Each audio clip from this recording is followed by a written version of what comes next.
السلام علیکم ورحمۃ اللہ وبرکاتہ۔ ہم نے کل پہلا پارہ سنا، آپ نے کیا محسوس کیا؟ کیا اس کے پڑھنے اور سننے کے بعد آپ کے دل کی حالت بدلی؟ آپ کو اپنے ایمان میں اضافہ محسوس ہوا؟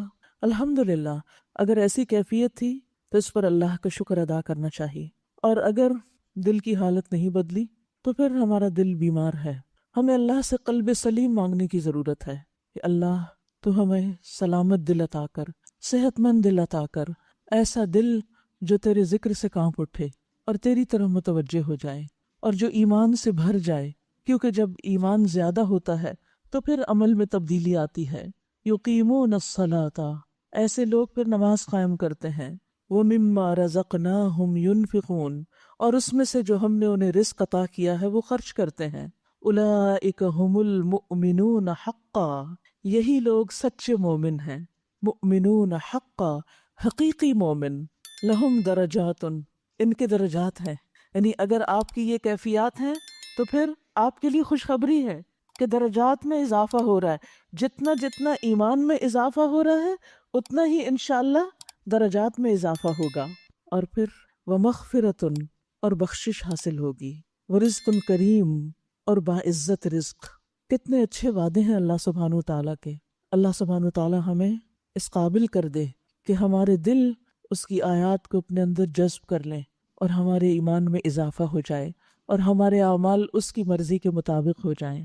تو آئیے اب ہم دوسرا پارہ شروع کرتے ہیں انشاءاللہ۔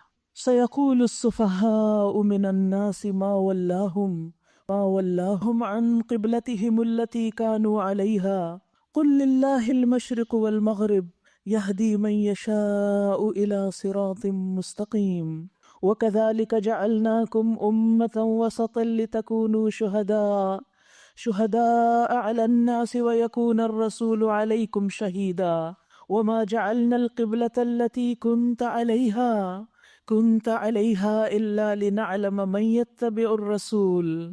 يتبع الرسول ممن ينقلب على عقبيه وإن كانت لكبيرة إلا على الذين هدى الله وما كان الله ليضيع إيمانكم إن الله بالناس لرؤوف رحيم۔ شروع کرتی ہوں اللہ کے نام سے جو بے انتہا مہربان نہایت رحم فرمانے والا ہے۔ نادان لوگ ضرور کہیں گے کہ انہیں کیا ہوا؟ پہلے یہ جس قبلے کی طرف رخ کر کے نماز پڑھتے تھے اس سے یکایک پھر گئے۔ اے نبی صلی اللہ علیہ وسلم، ان سے کہیے مشرق اور مغرب سب اللہ کے ہیں، اللہ جسے چاہتا ہے سیدھی راہ دکھا دیتا ہے، اور اسی طرح تو ہم نے تمہیں ایک امت وسط بنایا ہے تاکہ تم دنیا کے لوگوں پر گواہ ہو اور رسول تم پر گواہ ہو۔ پہلے جس طرف تم رخ کرتے تھے اس کو تو ہم نے صرف یہ دیکھنے کے لیے قبلہ مقرر کیا تھا کہ کون رسول کی پیروی کرتا ہے اور کون الٹا پھر جاتا ہے۔ یہ معاملہ تھا تو بڑا سخت، مگر ان لوگوں کے لیے کچھ بھی سخت ثابت نہ ہوا جو اللہ کی ہدایت سے فیض یاب تھے۔ اللہ تمہارے اس ایمان کو ہرگز ضائع نہ کرے گا۔ یقین جانو کہ وہ لوگوں کے حق میں نہایت شفیق اور رحیم ہے۔ ان آیات کا پس منظر کچھ یوں ہے کہ نبی صلی اللہ علیہ وسلم جب مکہ سے مدینہ ہجرت کر کے تشریف لے گئے تو وہاں پر دو تین طرح کے لوگ تھے۔ ایک تو وہ جو مسلمان ہو چکے تھے، اوس اور خزرج کے لوگوں میں سے، دوسرے وہ لوگ جو ابھی تک اسلام نہیں لائے تھے، تیسرے یہود کے 3 قبائل، چونکہ ان کی ایک خاصی اکثریت تھی مدینہ کے اندر اور وہ اہل کتاب تھے۔ تو رسول اللہ صلی اللہ علیہ وسلم جب مدینہ پہنچے تو آپ نے انہی کے قبلے کو اپنا قبلہ بنایا۔ آپ صلی اللہ علیہ وسلم تقریباً 16 یا 17 ماہ بیت المقدس کی طرف منہ کر کے نماز پڑھتے رہے۔ اس کے بعد اللہ سبحانہ وتعالیٰ کا حکم یہ آیا کہ اب قبلہ تبدیل کر دیا گیا ہے، آپ کعبہ کی طرف منہ کر کے نماز پڑھیں۔ جو ہی یہ قبلہ کا رخ تبدیل ہوا تو یہود کو بہت بڑا اعتراض ہوا کہ یہ کیا، کبھی ایک قبلے کی طرف منہ کر کے نماز پڑھتے ہیں، کبھی دوسرے کی طرف، اور انہوں نے نبی صلی اللہ علیہ وسلم کی مخالفت میں کوئی کسر اٹھا نہ رکھی۔ اللہ سبحانہ وتعالیٰ نبی صلی اللہ علیہ وسلم کو تسلی دیتے ہوئے فرماتے ہیں سَيَقُولُ السُّفَهَاءُ مِنَ النَّاسِ، لوگوں میں سے جو ناسمجھ ہیں، نادان ہیں، بے وقوف ہیں، وہ اعتراض کریں گے، لیکن عقل مند لوگ ایسے اعتراضات کی پرواہ نہیں کیا کرتے۔ اعتراض کیا ہوگا؟ مَا وَلَّاهُمْ عَنْ قِبْلَتِهِمُ الَّتِي كَانُوا عَلَيْهَا، کہ کس چیز نے ان کو ان کے قبلے سے پھیر دیا جس پر یہ پہلے قائم تھے، یعنی یہ بیت المقدس سے اپنا رخ کیوں موڑ گئے ہیں، کیوں انہوں نے اپنا رخ پھیر لیا؟ آپ انہیں جواب دیجئے، قل للہ المشرق والمغرب، کہ مشرق و مغرب سب اللہ کے ہیں۔ اللہ سبحانہ و تعالی جس طرف منہ کرنے کا حکم دے انسان اسی طرف اپنا رخ پھیر لے۔ عبادت کی روح بھی یہی ہے، عبادت دراصل اطاعت کا نام ہے۔ کیا ہماری نمازوں کی اللہ کو ضرورت ہے؟ کیا کسی خاص ڈائریکشن میں رخ کرنے کی اللہ سبحانہ و تعالیٰ کو ضرورت ہے؟ نہیں، یہ سب چیزیں دراصل ہمارا ایک امتحان ہے۔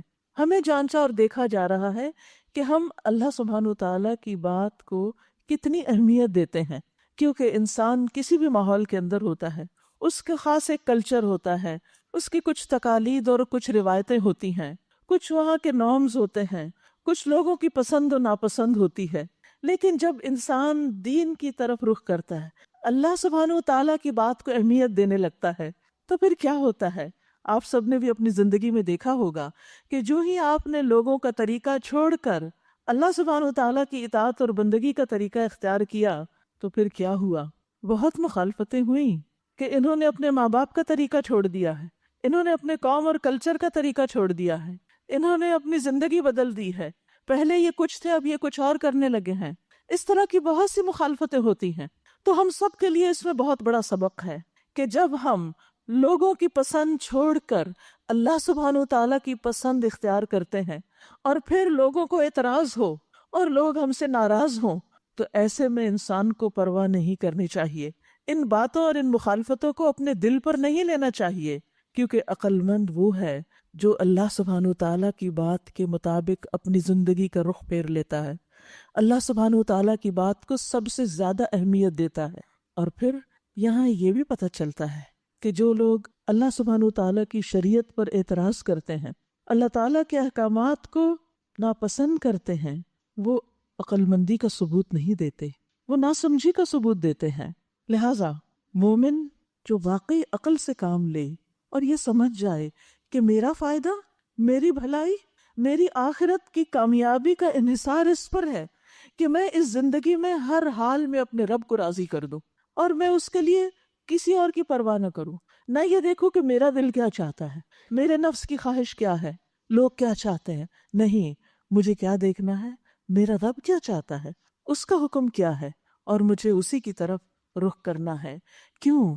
اس لیے کہ اللہ تعالیٰ فرماتے ہیں وَمَا كَانَ لِمُؤْمِنٍ وَلَا مُؤْمِنَةٍ إِذَا قَضَى اللَّهُ وَرَسُولُهُ أَمْرًا أَن يَكُونَ لَهُمُ الْخِيَرَةُ مِنْ أَمْرِهِمْ، اور کبھی بھی نہ کسی مومن مرد کا حق ہے اور نہ کسی مومن عورت کا کہ جب اللہ اور اس کا رسول کسی معاملے کا فیصلہ کر دیں تو ان کے لیے ان کے معاملے میں اپنا کوئی اختیار ہو، پھر اپنی نہیں چوائس رہتی۔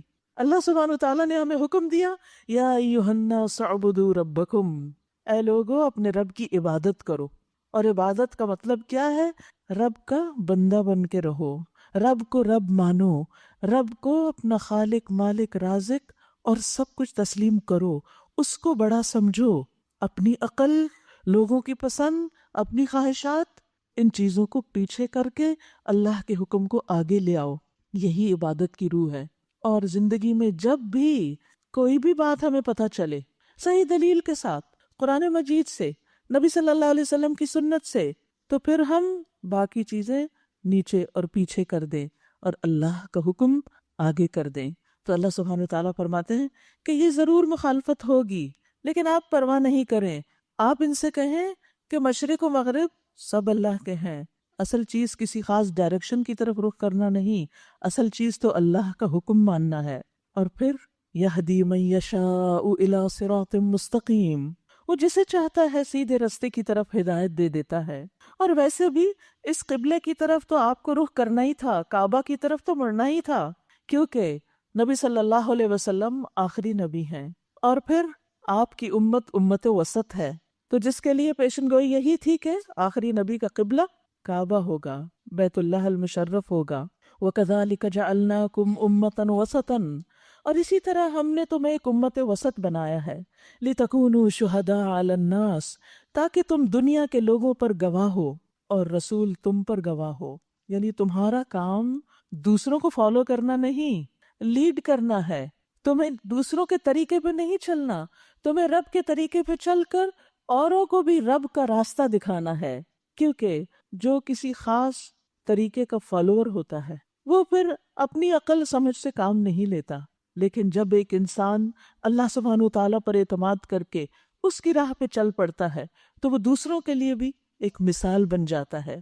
تو تمہیں تو لوگوں کے لیے ایک مثال بننا ہے۔ اور پھر قبلے سے متعلق کچھ مزید باتیں بتائی گئیں، وَمَا جَعَلْنَا الْقِبْلَةَ الَّتِي كُنْتَ عَلَيْهَا إِلَّا لِنَعْلَمَ مَن يَتَّبِعُ الرَّسُولَ مِمَّن يَنقَلِبُ عَلَى عَقِبَيْهِ۔ پہلے جس طرف تم رخ کرتے تھے اس کو تو ہم نے صرف یہ دیکھنے کے لیے قبلہ مقرر کیا تھا کہ کون رسول کی پیروی کرتا ہے، یعنی اللہ سبحانہ وتعالیٰ نے یہ حکم کیوں دیا تھا کہ بیت المقدس کی طرف منہ کرو، تاکہ پتہ چل جائے کہ جو لوگ ہجرت کر کے مکہ سے مدینہ آئے ہیں، جو پہلے خانہ کعبہ کی طرف منہ کرتے تھے، کیا وہ یہاں آ کر آپ اگر بیت المقدس کی طرف رخ کریں گے تو وہ آپ کی پیروی کریں گے یا نہیں۔ اور پھر جب مدینہ والے، خاص طور پر یہود جن کا قبلہ بیت المقدس تھا، جب آپ ان کا قبلہ چھوڑ کر بیت اللہ کو اپنا قبلہ بنائیں گے تو پھر یہ آپ کی پیروی کرتے ہیں یا نہیں۔ یہ دراصل ایک امتحان کے لیے تھا۔ آپ دیکھیے کہ زندگی میں بعض اوقات جو ہمارے حالات تبدیل ہوتے ہیں اچانک، کبھی آپ دیکھیے کہ انسان صحت مند ہوتا ہے اور بیمار ہو جاتا ہے، کبھی مالدار ہوتا ہے اور فقیر ہو جاتا ہے، کبھی اس کے پاس بہت کچھ ہوتا ہے اور وہ سب کچھ اچانک چھن جاتا ہے، حالات میں یکایک تبدیلی آ جاتی ہے۔ یہ سب کچھ ایک امتحان ہوتا ہے، اور یہ امتحان دراصل یہ دیکھنے کے لیے کہ بندہ رب کے فیصلوں کو کتنا قبول کر لیتا ہے۔ کچھ رب کے فیصلے اور احکامات تو ہمیں قرآن و سنت کی شکل میں ملتے ہیں، اور کچھ ایسے ہی امتحانات اور آزمائشوں کی شکل میں ہمارے سامنے آتے ہیں۔ اللہ سبحانہ و تعالیٰ کبھی کسی کی اولاد لے لیتا ہے، کسی کا پیارا بچہ فوت ہو جاتا ہے، کسی کا شوہر جدا ہو جاتا ہے، کسی کی جاب چلی جاتی ہے۔ یہ سب تبدیلیاں زندگی میں آتی ہیں۔ ان تبدیلیوں کو ایکسیپٹ کرنا، اس چینج کو ایکسیپٹ کرنا انسان کے لیے بہت مشکل ہوتا ہے، نفس پر بہت بھاری ہوتا ہے۔ انسان جن نعمتوں کا عادی ہو جاتا ہے ان نعمتوں کو پھر چھوڑنا اور ان سے دور ہونا اس کے لیے بہت مشکل ہوتا ہے۔ لیکن جو سچا مومن ہوتا ہے وہ ایسی ساری تبدیلیوں کے موقع پر کیا کہتا ہے؟ رضیت باللہ ربا وبالاسلام دینا وبمحمد نبیا، کہ میں اللہ کے رب ہونے پہ راضی ہوں۔ وہ رب ہے نا، اس نے پیدا کیا ہے نا، سارے فیصلے اور اختیارات اسی کے ہیں نا، اس کا جو بھی حکم ہے میں مانوں گا، اس کا جو فیصلہ ہے مجھے قبول ہے، میں اس پر راضی ہوں، میں اپنے رب سے ناراض نہیں ہوں۔ وبالاسلام دینا، اور اسلام کے دین ہونے پر میں راضی ہوں، میں خوش ہوں کہ اللہ نے میرے لیے دین اسلام چنا ہے، اور محمد صلی اللہ علیہ وسلم کی پیروی کرنے پر، ان کو رسول ماننے پر میں راضی ہوں۔ تو جو بندہ رب کی رضا پر راضی ہو جاتا ہے پھر رب اس کو راضی کر دیتا ہے، اس کو خوش کر دیتا ہے، اور جو رب سے ناراض ہوتا ہے رب اس سے ناراض ہوتا ہے۔ تو اس لیے یہ امتحان کہ کبھی رخ ایک طرف ہو جائے، کبھی حالات اور طرح سے ہو جائیں، کبھی کوئی تبدیلی آ جائے، کبھی کوئی تبدیلی، اور ویسے بھی آپ دیکھیے ہم ایک کانسٹنٹ چینج پروسیس میں رہتے ہیں۔ اپنی فزیکل کنڈیشن کو آپ دیکھیے، آپ وہ نہیں ہیں جو آپ پیدا ہوئے تھے، مسلسل تبدیلی آ رہی ہے، حالات میں بھی تبدیلی آ رہی ہے، ہمارے آس پاس رہنے والے لوگوں میں تبدیلی آ جاتی، دوست بدل جاتے ہیں، محبتیں کرنے والے چھٹ جاتے ہیں، بہت کچھ زندگی میں ہوتا ہے۔ عقل مند وہ ہے جو اس چینج کو ایکسیپٹ کر لے۔ میچور وہ شخص ہوتا ہے جو چینج مینجمنٹ جانتا ہو کہ اب حالات تبدیل ہو گئے ہیں، میری چادر چھوٹی ہو گئی ہے، مجھے اپنے پاؤں سکیڑ لینے چاہیے۔ لیکن جو شخص حالات کی تبدیلی سے ایڈجسٹ نہ کرے وہ خود بھی پریشان رہتا ہے اور دوسروں کو بھی پریشان رکھتا ہے۔ تو یاد رکھیے، دینی احکامات ہوں یا دنیاوی حالات ہوں، تبدیلیاں تو آتی رہیں گی۔ سیکھنے کا سبق کیا ہے کہ تبدیلیوں کو قبول کرنا سیکھیں، حالات کی تبدیلی کو قبول کرنا سیکھیں، اس کے مطابق ایڈجسٹ کرنا سیکھیں، اور سب سے بڑی بات کیا، ہر حال میں اللہ کی اطاعت پر قائم رہیں، گرمی ہو یا سردی ہو، راتیں لمبی ہو یا چھوٹی ہو۔ جب روزے آ جائیں تو روزے رکھنے ہیں، جب فجر جلدی ہونے لگے تو اٹھنا ہے، اپنے آپ کو ایڈجسٹ کرنا ہے، اعتراض کر کے بیٹھ نہیں جانا کہ اب یہ ہو گیا اور اب وہ ہو گیا، اس لیے میں تو اس کے ساتھ چل نہیں سکتا۔ وَإِن كَانَتْ لَكَبِيرَةً إِلَّا عَلَى الَّذِينَ هَدَى اللَّهُ، یہ معاملہ تھا تو بڑا سخت، یہ تبدیلی ایک بڑی مشکل چیز تھی، مگر ان لوگوں کے لیے کچھ بھی مشکل نہیں تھی جن کو اللہ نے ہدایت دی۔ اپنی نماز کے اندر ہی انہوں نے رخ پھیر لیا۔ انہوں نے تو اس بات کا بھی انتظار نہیں کیا کہ نماز ختم ہو اور ہم ذرا پوچھ لیں اور تحقیق کر لیں اور اس کے بعد ہم اپنا رخ پھیریں گے۔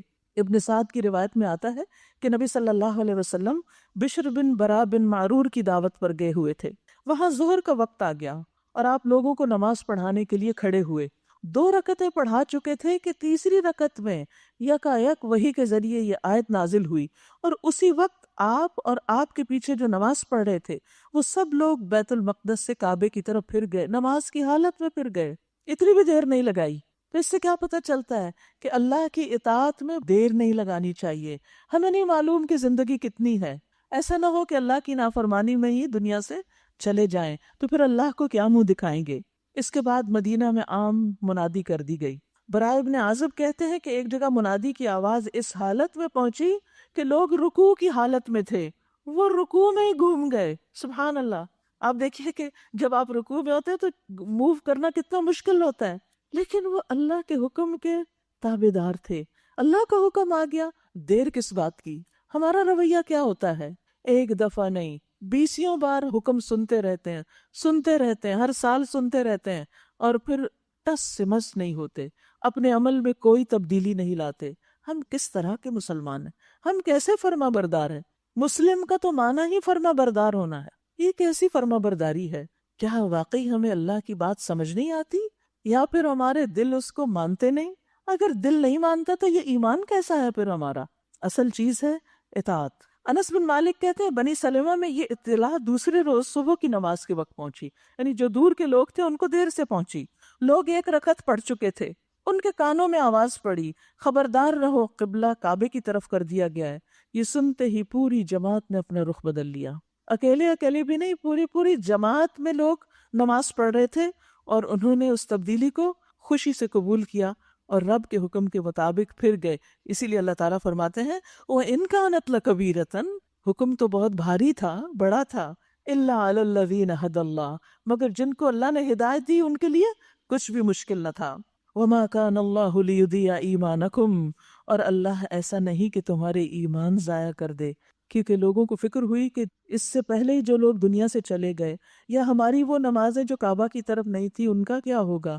تو اللہ تعالیٰ نے فرمایا کہ نہیں، اللہ ان کو ضائع نہیں کرے گا، وہ بھی اللہ کے حکم کے مطابق ہی تھی۔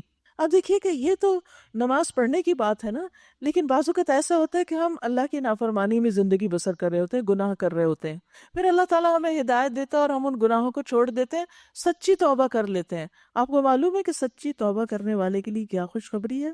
اس کے لیے خوشخبری یہ ہے کہ اللہ سبحانہ وتعالیٰ اس کے پچھلے گناہوں کو بھی نیکیوں میں بدل دے گا۔ یہ ہے اللہ کی رحمت۔ وہ نادانی میں کی نا، ہم نے نہ سمجھی میں کی، اب توبہ کر لی، چھوڑ دیا، اللہ تعالیٰ ان کو بھی نیکیاں بنا دے گا۔ اللہ کی رحمت ہر چیز پہ حاوی ہے، اس کے لیے کچھ بھی مشکل نہیں۔ اصل ضرورت اس بات کی کہ ہم اپنے دلوں کو اللہ کے لیے خالص کر لیں اور اس کی رضا پہ راضی ہو جائیں۔ اور یہاں یہ بات بھی قابل غور ہے کہ یہاں اللہ سبحانہ وتعالیٰ نماز کے لیے لفظ ایمان استعمال کر رہے ہیں۔ جیسے پہلے میں نے عرض کیا تھا نا کہ ایمان صرف قول نہیں، ایمان صرف دل کی بات نہیں، ایمان عمل کا نام بھی ہے۔ اور یہاں ایمان سے مراد نماز ہے کہ اللہ تمہاری پچھلی نمازیں ضائع نہیں کرے گا۔ ان اللہ بالناس لرؤوف الرحیم، یقین جانو وہ لوگوں کے حق میں نہایت شفیق الرحیم ہے۔ پھر اللہ تعالیٰ فرماتے ہیں یہ تمہارے منہ کا بار بار آسمان کی طرف اٹھنا ہم دیکھ رہے ہیں، لو ہم اسی قبلے کی طرف تمہیں پھیرے دیتے ہیں جسے تم پسند کرتے ہو۔ یعنی نبی صلی اللہ علیہ وسلم کی پریفرنس کیا تھی؟ بیت اللہ کی طرف رخ کرنا، مسجد حرام کی طرف رخ پھیر دو۔ اب جہاں کہیں تم ہو اسی کی طرف منہ کر کے نماز پڑھا کرو قیامت تک کے لیے۔ اب ہم سب کے لیے کیا حکم ہے کہ ہم جہاں بھی ہوں قبلے کی طرف رخ کر کے نماز پڑھیں، الا یہ کہ قبلہ پتہ ہی نہ چلے۔ جیسے اگر کہیں سفر پہ ہیں آپ اور وہاں کوئی آپ کے پاس وائی فائی کنیکشن نہیں، کہیں سے قبلہ کا رخ معلوم کرنے کا طریقہ نہیں، اور یعنی بادل بھی ہیں، کچھ پتہ نہیں چلتا، تو اللہ ہی کا ہے مشرق و مغرب، اب کسی بھی طرف رخ کر کے نماز پڑھو۔ لیکن ادروائز فرض نماز کے لیے فرض ہے کہ ہم قبلے کو فالو کریں۔ اور نفل کے لیے نبی صلی اللہ علیہ وسلم کی سنت ہمیں پتہ چلتی ہے کہ آپ جب سواری پر ہوتے، سفر کی حالت میں ہوتے، تو نفل سواری میں پڑھتے ہوئے قبلے کا اہتمام نہیں کرتے تھے، آغاز میں قبلے کی طرف رخ کرتے اور پھر جدھر بھی رخ آتا سواری کا آپ نماز جاری رکھتے۔ ہاں، فرض نماز آپ سواری پر نہیں پڑھتے تھے، فرض نماز کے لیے آپ زمین پر اہتمام فرماتے، 2 نمازوں کو جمع کر لیتے جیسے ظہر اور عصر، مغرب اور عشاء، لیکن پراپر قبلے کو فالو کرتے ہوئے قیام اور رکوع اور سجدے کا اہتمام کرتے ہوئے فرض ادا کرتے تھے۔ تو اس چیز کا ذہن میں رکھیے، کیونکہ اب بہت سارے لوگ گھروں سے نکل جاتے ہیں، بعضوں کا سیر و تفریح اور بعضوں کا صرف شاپنگ وغیرہ کے لیے، اور نمازیں گاڑی میں اشاروں سے پڑھ رہے ہوتے ہیں۔ تو گاڑی میں نماز نہیں ہوتی، نماز کے لیے زمین پر گاڑی روکنا نہایت ضروری ہے، الا یہ کہ انسان کسی ایسی حالت میں پھنس جائے کہ کوئی صورت ہی نہیں کہیں نکلنے کی، تو اور بات ہے، ادروائز قبلے کے رخ کا اہتمام ضروری ہے۔ پھر فرمایا یہ لوگ جنہیں کتاب دی گئی خوب جانتے ہیں کہ یہ تحویل قبلہ کا حکم ان کے رب ہی کی طرف سے ہے اور برحق ہے۔ ان یہود کو بھی پتہ ہے کہ آخری نبی کا قبلہ کعبۃ اللہ ہی ہوگا، مگر اس کے باوجود جو کچھ یہ کر رہے ہیں اللہ اس سے غافل نہیں ہے۔ تم ان اہل کتاب کے پاس خواہ کوئی نشانی لے آؤ، ممکن نہیں کہ یہ تمہارے قبلے کی پیروی کرنے لگے، یہ نہیں پاسبل کہ وہ تمہارے پیچھے ہیں، وہ تمہیں فالو نہیں کریں گے، اور نہ تمہارے لیے یہ ممکن ہے کہ ان کے قبلے کی پیروی کرو، کیونکہ قبلے کی پیروی کرنا یعنی کعبہ کی طرف رخ کرنا یہ امت مسلمہ کے امتیازی نشانات میں سے ہے، امت مسلمہ کی پہچان ہے، کیونکہ اللہ نے اس گھر کو ایک مرکزیت عطا کی، ایک شرف، ایک آنر بخشا۔ ابراہیم اور اسماعیل علیہ السلام نے اس کو تعمیر کیا، توحید کے پیغام کو عام کرنے کے لیے ساری دنیا میں اس کو ایک بطور سمبل رکھا۔ تو اس قبلے کا اہتمام اور اس قبلے سے محبت اور اس قبلے کی طرف رخ کرنا زندگی میں بھی، اور جب میت کو دفناتے ہیں تو آپ نے دیکھا ہوگا کہ اس طرح دفنایا جاتا ہے کہ اس کا چہرہ قبلے کی طرف پھیر دیا جاتا ہے۔ تو پھر تمہارے لیے ممکن نہیں کہ تم اس قبلے کو چھوڑ دو اور کسی اور قبلے کی طرف رخ کرو، اور ان میں سے کوئی بھی گروہ دوسرے کے قبلے کی پیروی کے لیے تیار نہیں، اور اگر تم نے اس علم کے بعد جو تمہارے پاس آ چکا ہے ان کی خواہشات کی پیروی کی، یعنی ان کو راضی کرنے کے لیے ان کے قبلے کی طرف منہ کر لیا، تو یقیناً تمہارا شمار ظالموں میں سے ہوگا۔ یعنی یہ کوئی چھوٹی سی بات نہیں، اللہ سبحانہ وتعالیٰ کے احکامات کی پیروی، حکم کی پابندی نہایت ضروری ہے۔ الذین آتیناہم الکتاب یعرفونہ یعرفونہ کما یعرفون ابناءہم، جن لوگوں کو ہم نے کتاب دی ہے وہ اس مقام کو جسے قبلہ بنایا گیا ایسے پہچانتے ہیں جیسے اپنی اولاد کو پہچانتے ہیں، مگر ان میں سے ایک گروہ جانتے بوجھتے حق کو چھپا رہا ہے۔ یہ قطعی ایک امر حق ہے تمہارے رب کی طرف سے، لہٰذا اس کے متعلق تم ہرگز کسی شک میں نہ پڑو، یعنی اللہ سبحانہ وتعالیٰ کے احکامات کے بارے میں ہمیں کوئی شک نہیں ہونا چاہیے۔ وَلِكُلٍّ وِجْهَةٌ هُوَ مُوَلِّيهَا، ہر ایک کے لیے ایک رخ ہے جس کی طرف وہ مڑتا ہے، یعنی ہر شخص کی زندگی میں ایک سینٹر آف لائف ہوتا ہے، کوئی چیز ہوتی ہے جس سے وہ محبت کرتا ہے، کوئی مقصد ہوتا ہے زندگی کا جس کے لیے وہ جیتا ہے۔ آپ نے دیکھا ہوگا کہ بعض اوقات لوگوں کی زندگی میں کوئی خاص چیز ختم ہو جائے، کوئی فوت ہو جائے، کوئی چلا جائے، تو کہتے ہیں کہ اب تو جینے کا کچھ مزہ ہی نہیں، اب کس کے لیے جئیں، کیونکہ ان کا سینٹر آف لائف وہ شخص تھا، یا وہی خاص چیز تھی، یا وہ کچھ کام تھا۔ لیکن ایک مومن کے لیے سینٹر آف لائف کیا ہونا چاہیے؟ وَلِكُلٍّ وِجْهَةٌ هُوَ مُوَلِّيهَا فَاسْتَبِقُوا الْخَيْرَاتِ، نیکیوں میں آگے بڑھنا، نیکیوں میں دوڑ لگانا، یہ ہماری زندگی کا گول ہونا چاہیے۔ ہمیں کس لیے جینا ہے؟ نیکیوں میں دوڑ لگانے کے لیے، ایک دوسرے سے آگے نکلنے کے لیے۔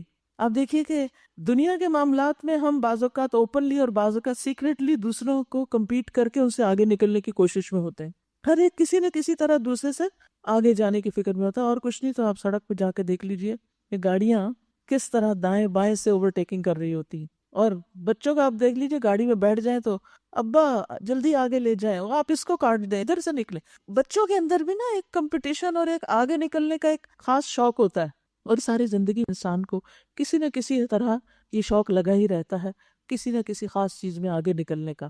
لیکن ایک مومن کے لیے سب سے اہم ترین چیز کیا ہے کہ اسے نیکیوں میں آگے نکلنا ہے، اور نیکیوں میں ایک دوسرے کا مقابلہ کرنا ہے۔ لیکن افسوس یہ کہ نیکی کے معاملے میں، اللہ کے حکم کی تعمیل کے معاملے میں ہم یہ دیکھتے ہیں اچھا ابھی اور لوگوں نے کر لیا یا نہیں کیا، اور جب ہم دیکھتے ہیں کہ ابھی اور نہیں کر رہے تو ہم کہتے ہیں خیر خیر ابھی کوئی بات نہیں، ابھی تو فلاں بھی نہیں کر رہا، ابھی فلاں بھی نہیں کر رہا، میں بھی کر لوں گی ایک دن. اور یوں ہی سوچتے سوچتے وقت گنوا دیتے ہیں، پیچھے رہ جاتے ہیں. لیکن مومن کیا کرتا ہے؟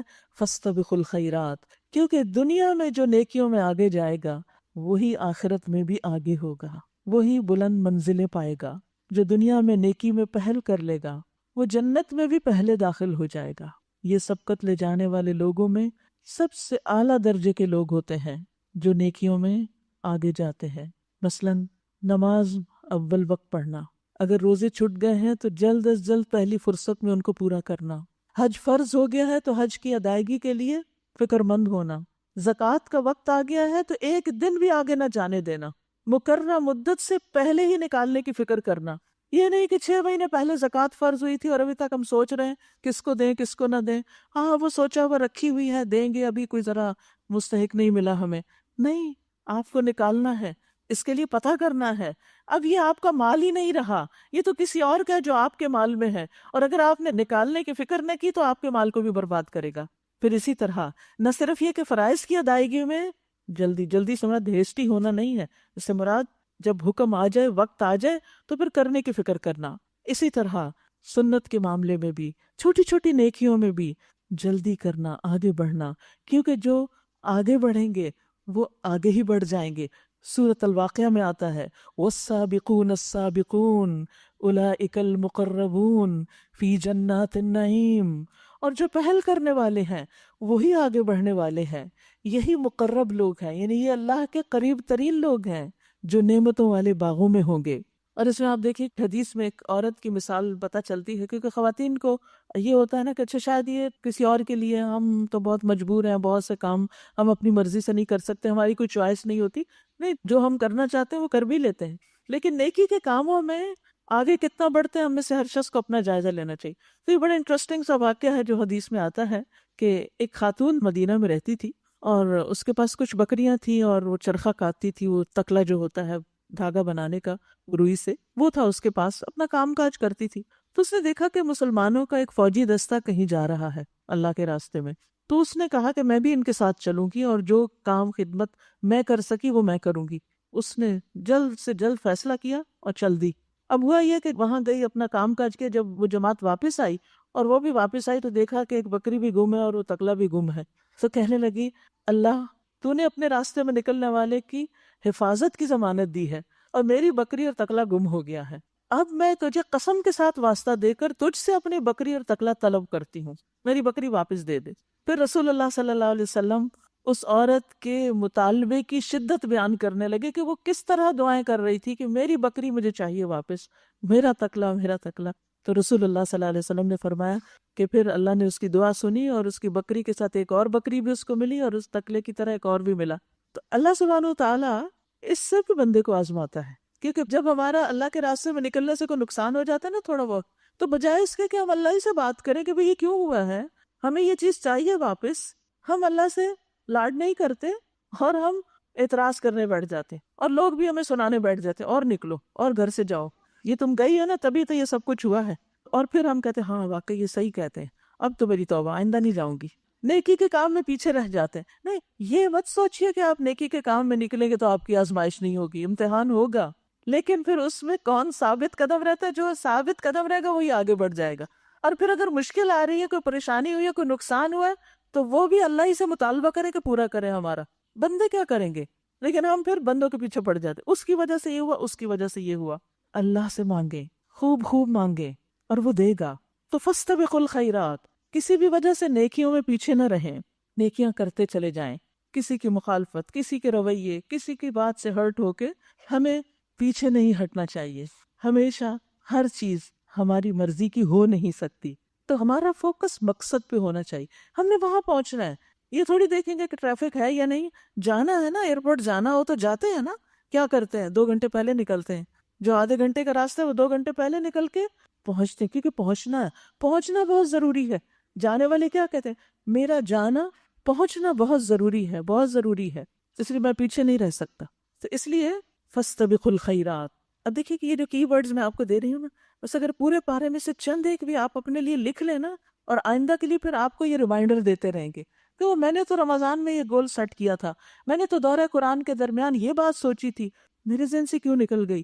کیونکہ انسان بھولنے والا ہے، انسان بھولنے والا ہے، لہٰذا اس بھول کا علاج کیجئے، ان چیزوں کو اپنے لیے لکھ لیجئے، اپنے ساتھ قلم ضرور لایا کیجئے، بہت کچھ لمبے چوڑے نوٹس بنانے کی ضرورت نہیں، لیکن کی ورڈز لکھ کر اپنے آپ کو ہمیشہ کے لیے ان چیزوں کا پابند کر لیں۔ پھر فرمایا اینما تکونوا یأتی بکم اللہ جمیعا، تم جہاں کہیں بھی ہوگے اللہ تمہیں لے آئے گا، تمہیں پکڑ لے گا، تمہیں پا لے گا۔ ان اللہ علی کل شیء قدیر، بے شک اللہ ہر چیز پر پوری قدرت رکھتا ہے۔ تمہارا گزر جس مقام سے بھی ہو وہیں سے اپنا رخ نماز کے وقت مسجد حرام کی طرف پھیر دو، کیونکہ یہ تمہارے رب کا بالکل برحق فیصلہ ہے، اور اللہ تم لوگوں کے اعمال سے بے خبر نہیں۔ اللہ کو سب پتا ہے تم کہاں کیا کر رہے ہو، اور جہاں سے بھی تمہارا گزر ہو اپنا رخ مسجد حرام ہی کی طرف پھیرا کرو، اور جہاں بھی تم ہو اسی کی طرف منہ کر کے نماز پڑھو۔ یہ دیکھیے کتنا اہم حکم ہے، جہاں بھی تم ہو، ایسٹ میں ہو، ویسٹ میں ہو، پاکستان میں ہو، امریکہ میں ہو، کہیں ہو، اپنا رخ قبلے کی طرف رکھ کے نماز پڑھو، تاکہ لوگوں کو تمہارے خلاف کوئی حجت نہ ملے۔ ہاں جو ظالم ہے ان کی زبان کسی حال میں بند نہ ہوگی، وہ باتیں کرتے رہیں گے اور تم اگنور کرتے رہنا۔ فلا تخشوہم وخشونی، یہ بھی کی ورڈز ہیں، فلا تخشوہم وخشونی، ان سے مت ڈرو، مجھ سے ڈرو۔ اے اللہ کے بندو اللہ سے ڈرو، اللہ کے بندوں سے نہ ڈرو۔ لیکن افسوس یہ کہ ہم بندوں سے ڈر کے زندگی بسر کرتے ہیں اور اللہ کی نافرمانیاں کیے جاتے ہیں۔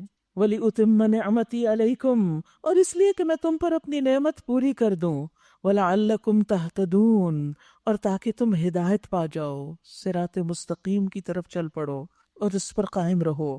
کما ارسلنا فیکم رسولا منکم یتلو علیکم آیاتنا ویزکیکم ویعلمکم الکتاب والحکمہ ویعلمکم ما لم تکونوا تعلمون۔ یہ اسی طرح جیسے میں نے تمہارے درمیان خود تم میں سے ایک رسول بھیجا جو تمہیں میری آیات سناتا ہے، تمہاری زندگیوں کو سنوارتا ہے، تمہارا تزکیہ کرتا ہے، تمہیں کتاب اور حکمت کی تعلیم دیتا ہے، اور تمہیں وہ باتیں سکھاتا ہے جو تم نہ جانتے تھے۔ لہٰذا اب تم کیا کرو؟ فَاذْكُرُونِي أَذْكُرْكُمْ فَاذْكُرُونِي أَذْكُرْكُمْ وَاشْكُرُوا لِي وَلَا تَكْفُرُونَ، اور میرا شکر ادا کرو اور میری ناشکری نہ کرو۔ یعنی اللہ نے اگر تمہیں آیات سکھائیں، تمہارے تزکیے کا انتظام کیا، تمہیں کتاب اور حکمت کی تعلیم دی، اور تمہیں وہ کچھ سکھایا جو تم نہیں جانتے تھے، تو یہ سب کچھ سیکھ کر جان کر پھر تمہاری زندگی کیسے بسر ہونی چاہیے؟ اللہ کی یاد میں۔ وَلَذِكْرُ اللَّهِ أَكْبَرُ، اللہ کا ذکر سب سے بڑی چیز ہے۔ بندہ مومن اگر اللہ سے محبت کرتا ہے تو بے ساختہ اللہ کو یاد کرتا ہے، ہر حال میں، خوشی میں بھی اور غم میں بھی۔ فَاذْكُرُونِي أَذْكُرْكُمْ، نتیجے میں کیا سامنے آتا ہے، فائدہ کیا ہوتا ہے؟ جو اللہ کو یاد کرتا ہے اللہ تعالیٰ فرماتے ہیں میں تمہیں یاد کرتا ہوں، تم مجھے یاد رکھو میں تمہیں یاد رکھوں گا، تم میرا ذکر کرو میں تمہارا ذکر کروں گا۔ اور آپ کو معلوم ہے کہ جب انسان اکیلے میں اللہ کو یاد کرتا ہے تو اللہ تعالیٰ اکیلے میں اس کو یاد کرتے ہیں، اور جب بندہ بندوں کے بیچ میں بیٹھ کے اللہ کو یاد کرتا ہے تو اللہ سبحانہ و تعالیٰ اس کا ذکر اس سے بہتر مجلس میں کرتے ہیں، فرشتوں کی مجلس میں، کہ دیکھو فلاں میرا بندہ فلاں مجلس میں بیٹھ کر مجھے یاد کر رہا ہے۔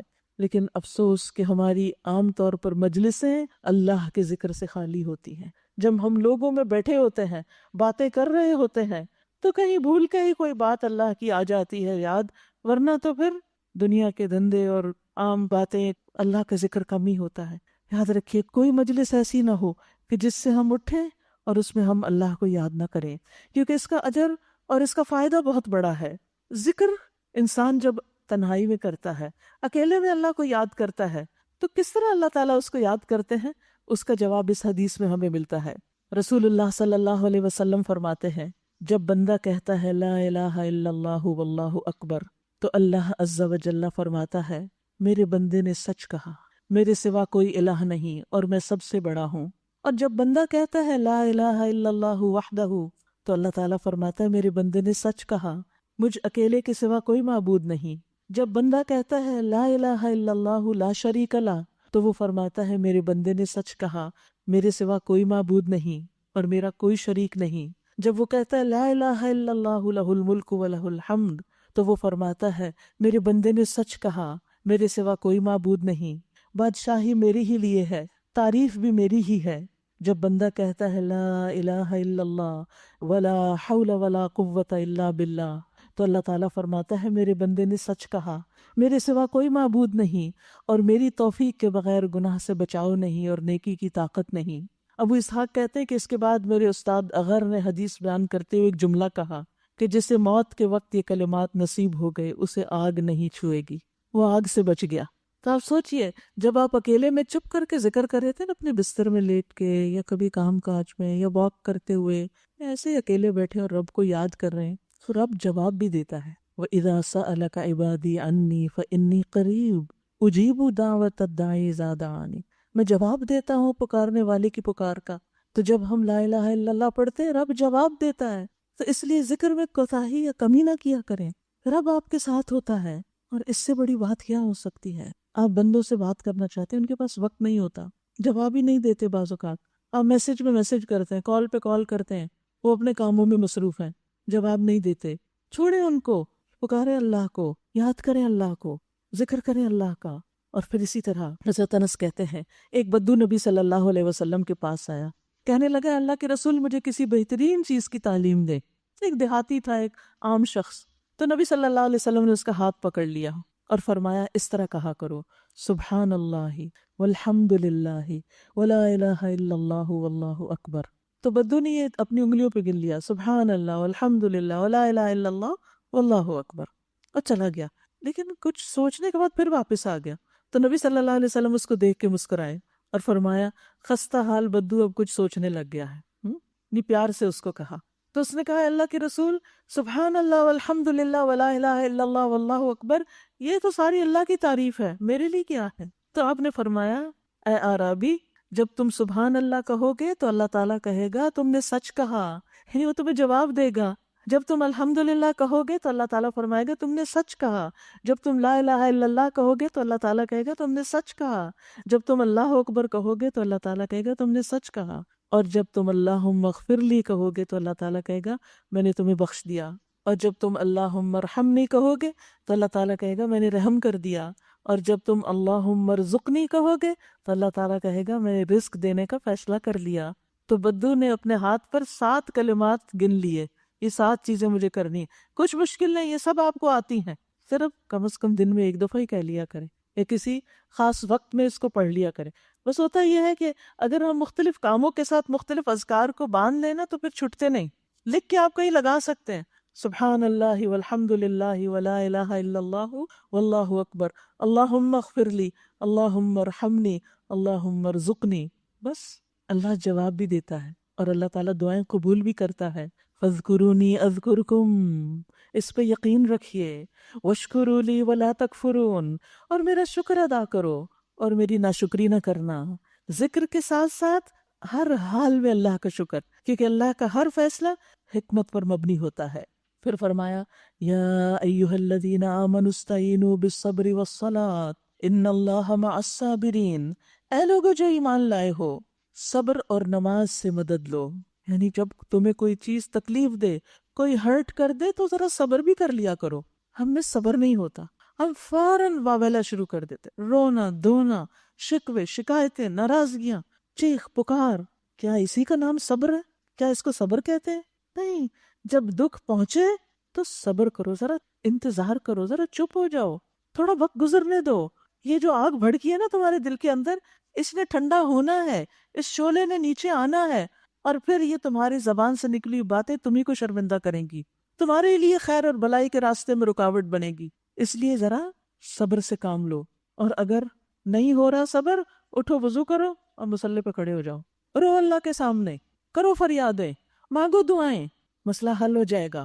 لیکن ہم نہ صبر کرتے ہیں اور نہ ہی نماز کی طرف رجوع کرتے ہیں، بس جس حال میں ہوتے ہیں اسی کو ریپیٹ کیے چلے جاتے ہیں اور اپنی پریشانیوں میں صرف اضافہ ہی کرتے ہیں، اور اپنے غلط باتوں کے ذریعے بعض اوقات اپنے اعمال کا بھی نقصان کرتے ہیں۔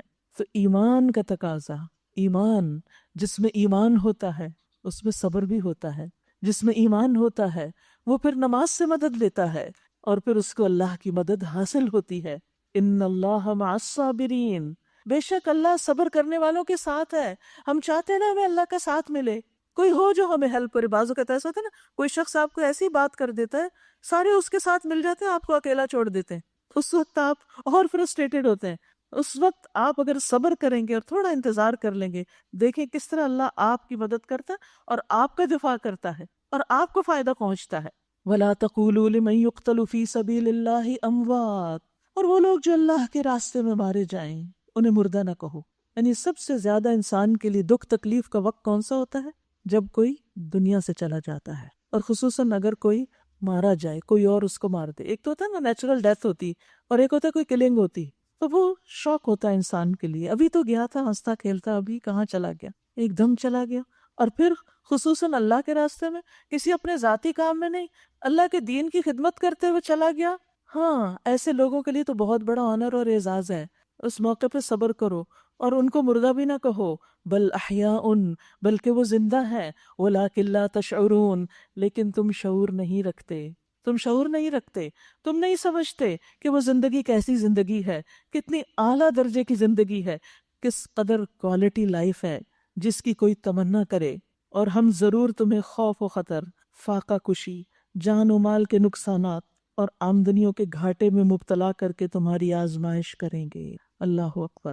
مصائب خمسہ، 5 مصیبتیں کسی نہ کسی طرح انسان پر کبھی نہ کبھی آئیں گی. اللہ نے پہلے ہی بتا دیا ہے، یہ ہونا ہے، تیار رہو. یہ ہوگا. کیا ہوگا؟ کبھی خوف ہوگا، کبھی بھوک ہوگی، کبھی مال کم ہو جائے گا، کبھی کوئی جان چلی جائے گی، اور کبھی کوئی پھل یا تمہاری کوششوں کے نتیجے میں کوئی نقصان ہو جائے گا. ایسے میں پھر کیا کرو؟ وَبَشِّرِ الصَّابِرِينَ، صبر کرنے والوں کو خوشخبری سنا دو. کیا خوشخبری؟ الذین اذا اصابتہم مصیبت، کہ جب ان پر کوئی مصیبت آتی ہے، قالوا انا للہ و انا الیہ راجعون، تو ان کا قول کیا ہوتا ہے؟ بے شک ہم اللہ کے ہیں اور اسی کی طرف لوٹ کے جانے والے ہیں، واپسی بھی ادھر ہی ہے. ایسا کہنے والوں کے لیے مصیبت ہلکی ہو جاتی ہے. جب کسی بھی دکھ اور تکلیف کے موقع پر انسان یہ سوچ لیتا ہے کہ میں نے کون سا دنیا میں ہمیشہ رہنا ہے، مال چلا گیا یا اولاد چلی گئی یا کوئی اور پیارا عزیز چلا گیا، مجھے بھی تو جانا ہے، میں نے یہاں بیٹھے رہنا. یہ جدائی عارضی ہے، یہ وقتی جدائی ہے. اس کے لیے غم ایک حد کے اندر، ایک لمٹ میں. یہ نہیں کہ اس غم کو اپنے اوپر ایسا مسلط کر لے کہ کچھ اور عمل کرنے کے قابل ہی نہ رہیں. فرمایا کہ جن کی سوچ یہ ہوتی ہے اس موقع پر اپنی موت کو یاد کر لیتے ہیں، اپنی واپسی کو یاد کر لیتے ہیں. ان کو کیا فائدہ ہوتا ہے؟ اولئک علیہم صلوات من ربہم، ان پر ان کے رب کی طرف سے رحمت نازل ہوتی، ورحمت، اور خاص رحمت آتی ہے، واولئک هم المہتدون، اور یہی لوگ ہدایت یافتہ ہیں. یہ ان کے ہدایت پر ہونے کی علامت ہے. اور جو ایسے موقع پر صبر نہیں کرتا اور اللہ سے ناراض ہوتا ہے اور اللہ کی اطاعت سے پیچھے ہٹ جاتا ہے، کیونکہ کچھ لوگ جب ان پہ مصیبت آتی ہے وہ نماز چھوڑ دیتے ہیں، وہ دعائیں چھوڑ دیتے ہیں، وہ صدقہ دینا بند کر دیتے ہیں کہ کچھ فائدہ نہیں ہوا اس لیے آج سے بند. نہیں ہے، ایسے لوگ ہدایت پر ہیں، وہ پہلے سے بھی زیادہ اللہ کی طرف رجوع کرتے ہیں. پھر اس کے بعد ہماری مشکلات کیا مشکلات ہیں؟ مشکلات تو دیکھیں ان لوگوں کی جو ہم سے پہلے گزر چکے، اور ان میں خواتین بھی شامل ہیں. اور ان خواتین میں ایک خاتون حضرت ہاجر ہیں، ابراہیم علیہ السلام کی زوجہ محترمہ، کہ جن کو ابراہیم علیہ السلام اکیلے ایک چھوٹے سے دودھ پیتے بچے کے ساتھ مکہ میں چھوڑ گئے تھے، اور پھر ان کے پاس کھانے پینے کے لیے کچھ بھی نہیں بچا تھا. بچہ پیاس سے بے حال ہو گیا اور ماں کی ممتا تڑپ اٹھی، اور وہ صفا مروہ کے بیچ میں دوڑنے لگی کہ ان پہاڑیوں پہ چڑھ کے دیکھوں کوئی آس پاس کوئی انسان، کوئی چرند پرند، کوئی پانی کا انتظام کچھ تو ہوگا. لیکن کچھ بھی تو نہیں تھا. آخر اللہ نے اپنی رحمت سے ان کے لیے زمزم کا انتظام کر دیا، اور ان کی اس بھاگ دوڑ کو ہم سب کے لیے ایک مثال بنا دیا. اور جو بھی حج یا عمرے پہ جاتا ہے اس کو صفا مروہ کا طواف کرنا ہوتا ہے. کیسے کیسے تھکتے ہیں ہم وہاں جا کر. یعنی حج کے، عمرے کے خاص طور پر ارکان میں سے سب سے مشکل رکن ہے. بس ہو جاتی ہے وہاں جا کر. تو اس وقت کون ہے جو حضرت ہاجر کو یاد نہ کرے کہ کیا عظیم خاتون تھی. اب تو وہاں ایئر کنڈیشنز ہیں اور بہترین فلورنگ اور بہترین انتظامات، اور اس وقت تو وہ چٹیل میدان اور شاید کنکریاں اور پتھر تھے اس راستے میں، پہاڑی سا علاقہ تھا. فرمایا ان الصفا والمروہ من شعائر اللہ، صفا اور مروہ اللہ کی نشانیوں میں سے ہیں، اللہ نے اسے اپنی نشانی قرار دیا. سبحان اللہ. ایک عورت کا عمل اس قدر پسندیدہ قرار دیا گیا جو سراسر اللہ کی خاطر اللہ کے راستے میں تھا. لہٰذا جو شخص بیت اللہ کا حج یا عمرہ کرے اس کے لیے کوئی گناہ کی بات نہیں کہ وہ ان دونوں پہاڑیوں کے درمیان صحیح کرے. کیونکہ مشرکین نے یہاں بت رکھ دیے تھے تو مسلمان تھوڑے ہیزیٹنٹ ہوئے کہ کہیں ایسا تو نہیں کہ اب ہم دوبارہ اس کا طواف نہ کر سکیں ان بتوں کی وجہ سے. لیکن نبی صلی اللہ علیہ وسلم نے جب مکہ فتح کیا اب سب بت وغیرہ وہاں سے ریموو ہو گئے. کہا کہ تم اس پر اب خوشی سے طواف کرو اور برضا و رغبت کوئی بھلائی کا کام جو بھی کرے گا وَمَن تَطَوَّعَ خَيْرًا جو خوشی سے نیکی کا کام کرے گا فَإِنَّ اللَّهَ شَاكِرٌ عَلِيمٌ تو اللہ قدردان ہے، خوب جانتا ہے کون کس دل کے ساتھ یہ سب کر رہا ہے. کبھی صفا مروہ کے بیچ میں دوڑنا پڑتا ہے اور کبھی انسان کو جہاں وہ ہوتا ہے وہاں کوئی خاص دوڑنی پڑتی ہے نیکی کے لیے، اسے بھاگ دوڑ کرنی پڑتی ہے، اپنی گھریلو ذمہ داریوں کے علاوہ کوئی ایکسٹرا ڈیوٹی کرنی پڑتی ہے. تو جو خوشی سے یہ کام کرے گا، والنٹیئر کرے گا، تطوع والنٹیئر کرے گا، فَإِنَّ اللَّهَ شَاكِرٌ عَلِيمٌ اللہ قدردان ہے. کیونکہ ہم بعض اوقات ڈس اپوائنٹ ہو جاتے ہیں، بندوں نے ہمیں اپریشیٹ ہی نہیں کیا، کوئی ہمیں اس پر کوئی انعام نہیں دیا، کوئی ہمارا نام بلند نہیں ہوا. بھائی پتہ ہے جس کے لیے تم کر رہے ہو وہ خوب جانتا ہے، وہ شاکر علیم ہے. پھر فرمایا جو لوگ ہماری نازل کی ہوئی روشن تعلیمات اور ہدایات کو چھپاتے ہیں حالانکہ ہم انہیں سب انسانوں کی رہنمائی کے لیے اپنی کتاب میں بیان کر چکے ہیں، یقین جانو کہ اللہ بھی ان پر لعنت کرتا ہے. یعنی جو حق کو چھپائے لعنت کا مستحق ہوتا ہے، اور تمام لعنت کرنے والے بھی ان پر لعنت بھیجتے ہیں. البتہ جو اس روش سے باز آ جائیں اور اپنی اصلاح کر لیں اور جو کچھ چھپاتے تھے اسے بیان کرنے لگیں ان کو میں معاف کر دوں گا، اور میں بڑا درگزر کرنے والا اور رحم کرنے والا ہوں. جن لوگوں نے کفر کا رویہ اختیار کیا اور وہ کفر ہی کی حالت میں مر گئے ان پر اللہ اور فرشتوں اور تمام انسانوں کی لعنت ہے. اسی لعنت زدگی کی حالت میں وہ ہمیشہ رہیں گے، نہ ان کی سزا میں تخفیف ہوگی اور نہ انہیں پھر کوئی دوسری مہلت دی جائے گی. واپس نہیں آ سکتا کوئی دنیا میں توبہ کرنے کے لیے، ایمان لانے کے لیے. لہٰذا آج کا ایمان بڑا قیمتی ہے اور آج کی توبہ بھی بڑی قیمتی ہے. مرنے کے بعد یہ دونوں چیزیں ممکن نہ ہو سکیں گی. وَإِلَٰهُكُمْ إِلَٰهٌ وَاحِدٌ اور تمہارا الہ بس ایک ہی الہ ہے. لا الہ الا هو الرحمن الرحیم اس رحمان الرحیم کے سوا کوئی اور الہ نہیں. اس کو پہچاننا ہو تو اس کی تخلیق کو دیکھو، اس کے افعال کو دیکھو، اس کے کاموں کو دیکھو، اس نے کیا کچھ بنایا ہے، اس کی نشانیوں پر غور کرو. ان فی خلق السماوات والارض واختلاف اللیل والنہار والفلک التی تجری فی البحر بما ینفع الناس آسمان اور زمین کی پیدائش میں، ساخت میں، رات اور دن کے مسلسل ایک دوسرے کے بعد آنے میں، یعنی ایک جاتا اور ایک آتا ہے، اور ان کشتیوں میں جو انسان کے نفع کی چیزیں لیے ہوئے دریاؤں اور سمندروں میں چلتی پھرتی ہیں. قدیم زمانہ سے یہ ٹرانسپورٹ انسان کے کام آ رہی ہے، جب جہاز نہیں تھے، جب گاڑیاں نہیں تھی. اور بارش کے اس پانی میں جسے اللہ اوپر سے برساتا ہے.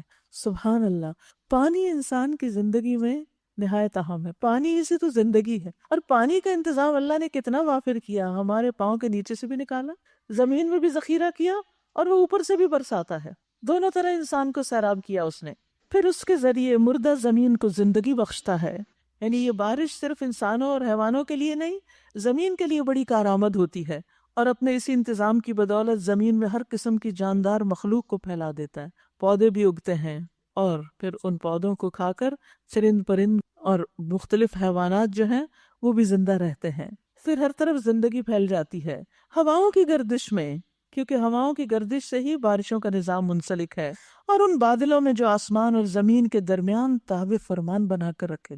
سبحان اللہ، بادل کسی چیز پر رکھے ہوئے نہیں ہیں، ہوائیں اٹھائے ہوئے انہیں، لیکن وہ انویزیبل ہیں، نہ وہ آسمان کے ساتھ جڑے ہوئے اور نہ وہ زمین پر ٹکے ہوئے. بیچ میں، بیچ سے مراد یعنی ہم سے اوپر اتنے فاصلے پر کہ جہاں وہ سہولت کے ساتھ گزر بھی جائیں، اور پھر جہاں جہاں اللہ کا حکم ہو وہاں برس بھی جائیں. ان نشانیوں پہ غور کرو. اور کراچی والوں، یہاں سے تو ہر وقت بادل اٹھ رہے ہوتے ہیں، اور اتنے بڑے بڑے بادل اور اتنے خوبصورت بادل نظر آتے ہیں. یہ سارے متوجہ کرتے ہیں آپ کو اللہ سبحانہ و تعالیٰ کی طرف کہ کس نے یہ اٹھائے، یہ سمندر سے پانی کس نے اٹھایا، اور کس طرح سبک رفتاری کے ساتھ. ویسے ہوا چلتی ہے تو کتنی تیز چلتی ہے، لیکن جب وہ بوجھل ہو جاتی ہے بادل کے ساتھ تو کس طرح پتہ بھی نہیں چلتا. آپ سوچئے ذرا تھوڑی دیر کے لیے اگر یہ بادل تیز رفتاری سے چلتے تو ہمارا سر گھوم جاتا.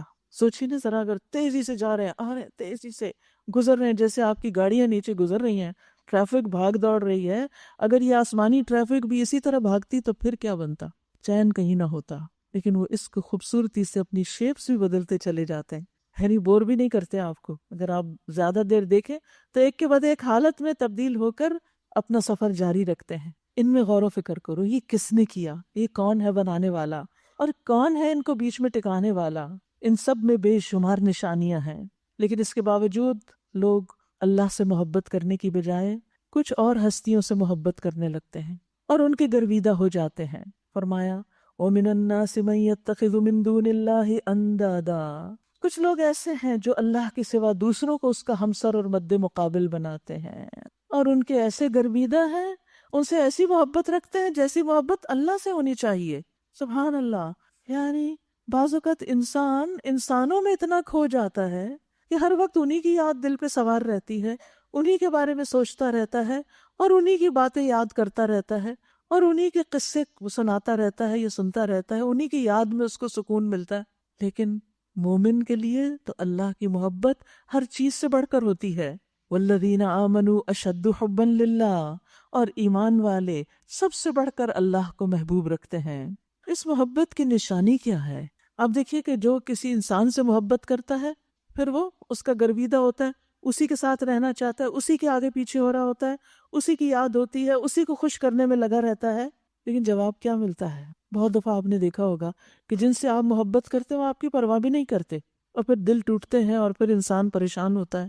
لیکن اللہ محبت کی زبردست قدردانی کرتا ہے. اللہ سے بڑھ کر اس محبت کا کوئی قدردان نہیں. لہٰذا ایمان کی علامت، پھر ایمان کی بات کروں گی، والذین آمنوا، جن کے اندر ایمان ہوتا ہے، اشد حبا للہ، اللہ کی محبت میں سب سے زیادہ شدید ہوتے ہیں، سب چیزوں سے بڑھ کر اللہ سے محبت کرتے ہیں، اپنی اولاد، اپنے رشتہ دار، عزیز، دوست، حتیٰ کہ اپنی جان سے بھی بڑھ کر اپنے رب کو چاہتے ہیں. ایسے چاہنے والوں کی نشانیاں کیا ہیں؟ یاد رکھیے، جب اللہ کی محبت دل میں جگہ پکڑ لیتی ہے تو وہ اعضاء پر ظاہر ہونے لگتی ہے، وہ ظاہر میں نظر آنے لگتی ہے. کیسے؟ ایسا انسان اللہ کی اطاعت میں دوڑتا ہے، فاستبقوا الخیرات اس کی زندگی کا موٹو ہوتا ہے. وہ اللہ کی رضا کو حاصل کرنے کا حریص ہوتا ہے، وہ اللہ کے ساتھ سرگوشیاں اور مناجات کرنے میں لذت محسوس کرتا ہے، اسے نماز میں لطف آتا ہے، اسے دعا میں مزہ آتا ہے، اسے ذکر سے سکون ملتا ہے، وہ اللہ کے فیصلوں سے راضی ہوتا ہے، اسے اللہ کی ملاقات کا شوق لگ جاتا ہے، اس کے دل کو اللہ کے ذکر سے انس نصیب ہوتا ہے، اور ذکر کے بغیر اس کو وحشت ہوتی ہے. اسے لوگوں کی مجلسوں میں زیادہ مزہ نہیں آتا، اس کا دل تنہائی میں لگنے لگتا ہے، کیونکہ وہ تنہائی میں اپنے رب کو یاد کر سکتا ہے. دنیا اس کے دل سے نکل جاتی ہے، اس کے دل میں ہر اس شخص کی محبت آتی ہے جس سے اللہ محبت کرتا ہے. پھر وہ ایمان والوں سے محبت کرتا ہے، وہ اللہ کے پسندیدہ بندوں سے محبت کرتا ہے، اللہ کے دوستوں سے محبت کرتا ہے، اور پھر وہ ہر چیز سے بڑھ کر اللہ کو چاہتا ہے اور اسی کو ترجیح دیتا ہے. اس کے احکامات اس کے لیے ہر ایک کے حکم سے آگے ہو جاتے ہیں. یہ ہے وہ بندہ جو واقعی اللہ سے محبت کرتا ہے. بخاری میں حدیث قدسی میں آتا ہے، ابو ہریرہ کہتے ہیں رسول اللہ صلی اللہ علیہ وسلم نے فرمایا، اللہ تعالیٰ فرماتا ہے کہ فرائض کی ادائیگی سے زیادہ بندہ کسی چیز سے میرا قرب حاصل نہیں کرتا. یعنی سب سے زیادہ بندہ فرض ادا کر کے اللہ کے قریب ہوتا ہے، اور میرا بندہ مسلسل نوافل کے ذریعے میرا قرب حاصل کرتا ہے، یہاں تک کہ میں اس سے محبت کرنے لگتا ہوں. اور پھر جب میں اس سے محبت کرنے لگتا ہوں تو میں اس کا کان بن جاتا ہوں جس سے وہ سنتا ہے، اس کی آنکھ بن جاتا ہوں جس سے وہ دیکھتا ہے، اس کا ہاتھ ہو جاتا ہوں جس سے وہ پکڑتا ہے، اس کا پاؤں ہو جاتا ہوں جس سے وہ چلتا ہے. اگر وہ مجھ سے کچھ مانگتا ہے تو میں اسے ضرور دیتا ہوں، اور اگر وہ مجھ سے پناہ مانگتا ہے تو میں اسے ضرور پناہ دیتا ہوں. یعنی ایسا بندہ پھر واقعی اللہ کا قرب محسوس کرنے لگتا ہے. اس کے کان، آنکھیں، ہاتھ، دل، زبان، پاؤں، ہر چیز اللہ کی اطاعت میں لگ جاتے ہیں. وہ اللہ کی مرضی کے مطابق زندگی بسر کرتا ہے. اللہ سبحانہ وتعالی ہمیں بھی اپنی ایسی ہی محبت عطا کر دے. لیکن جو لوگ اللہ سے بڑھ کر اور معبودوں کو چاہتے ہیں، ان کا انجام کیا ہوگا؟ کاش جو کچھ عذاب کو سامنے دیکھ کر انہیں سوجنے والا ہے آج ہی ان ظالموں کو سوج جائیں کہ ساری طاقتیں اور سارے اختیارات اللہ ہی کے قبضے میں ہیں، اور یہ کہ اللہ سزا دینے میں بھی بہت سخت ہے. جب وہ سزا دے گا اس وقت کیفیت یہ ہوگی کہ وہی پیشوا اور رہنما جن کی دنیا میں پیروی کی گئی تھی اپنے پیروکاروں سے بے تعلقی ظاہر کریں گے مگر سزا پا کر رہیں گے، اور ان کے سارے اسباب اور وسائل کا سلسلہ کٹ جائے گا، اور وہ لوگ جو دنیا میں ان کی پیروی کرتے تھے کہیں گے کاش ہمیں پھر ایک موقع دیا جاتا، تو جس طرح آج یہ ہم سے بیزاری ظاہر کر رہے ہیں ہم ان سے بیزار ہو کر دکھا دیتے۔ یوں اللہ ان لوگوں کے وہ اعمال جو یہ دنیا میں کر رہے ہیں ان کے سامنے اس طرح لائے گا کہ یہ حسرتوں اور پشیمانیوں کے ساتھ ہاتھ ملتے رہیں گے مگر آگ سے نکلنے کی کوئی راہ نہ پائیں گے۔ یہ ہے غیر اللہ کی محبت کا نتیجہ۔ پھر فرمایا یا ایھا الناس، اے لوگو، سب لوگوں کو خطاب کیا جا رہا ہے۔ کیا حکم ہے؟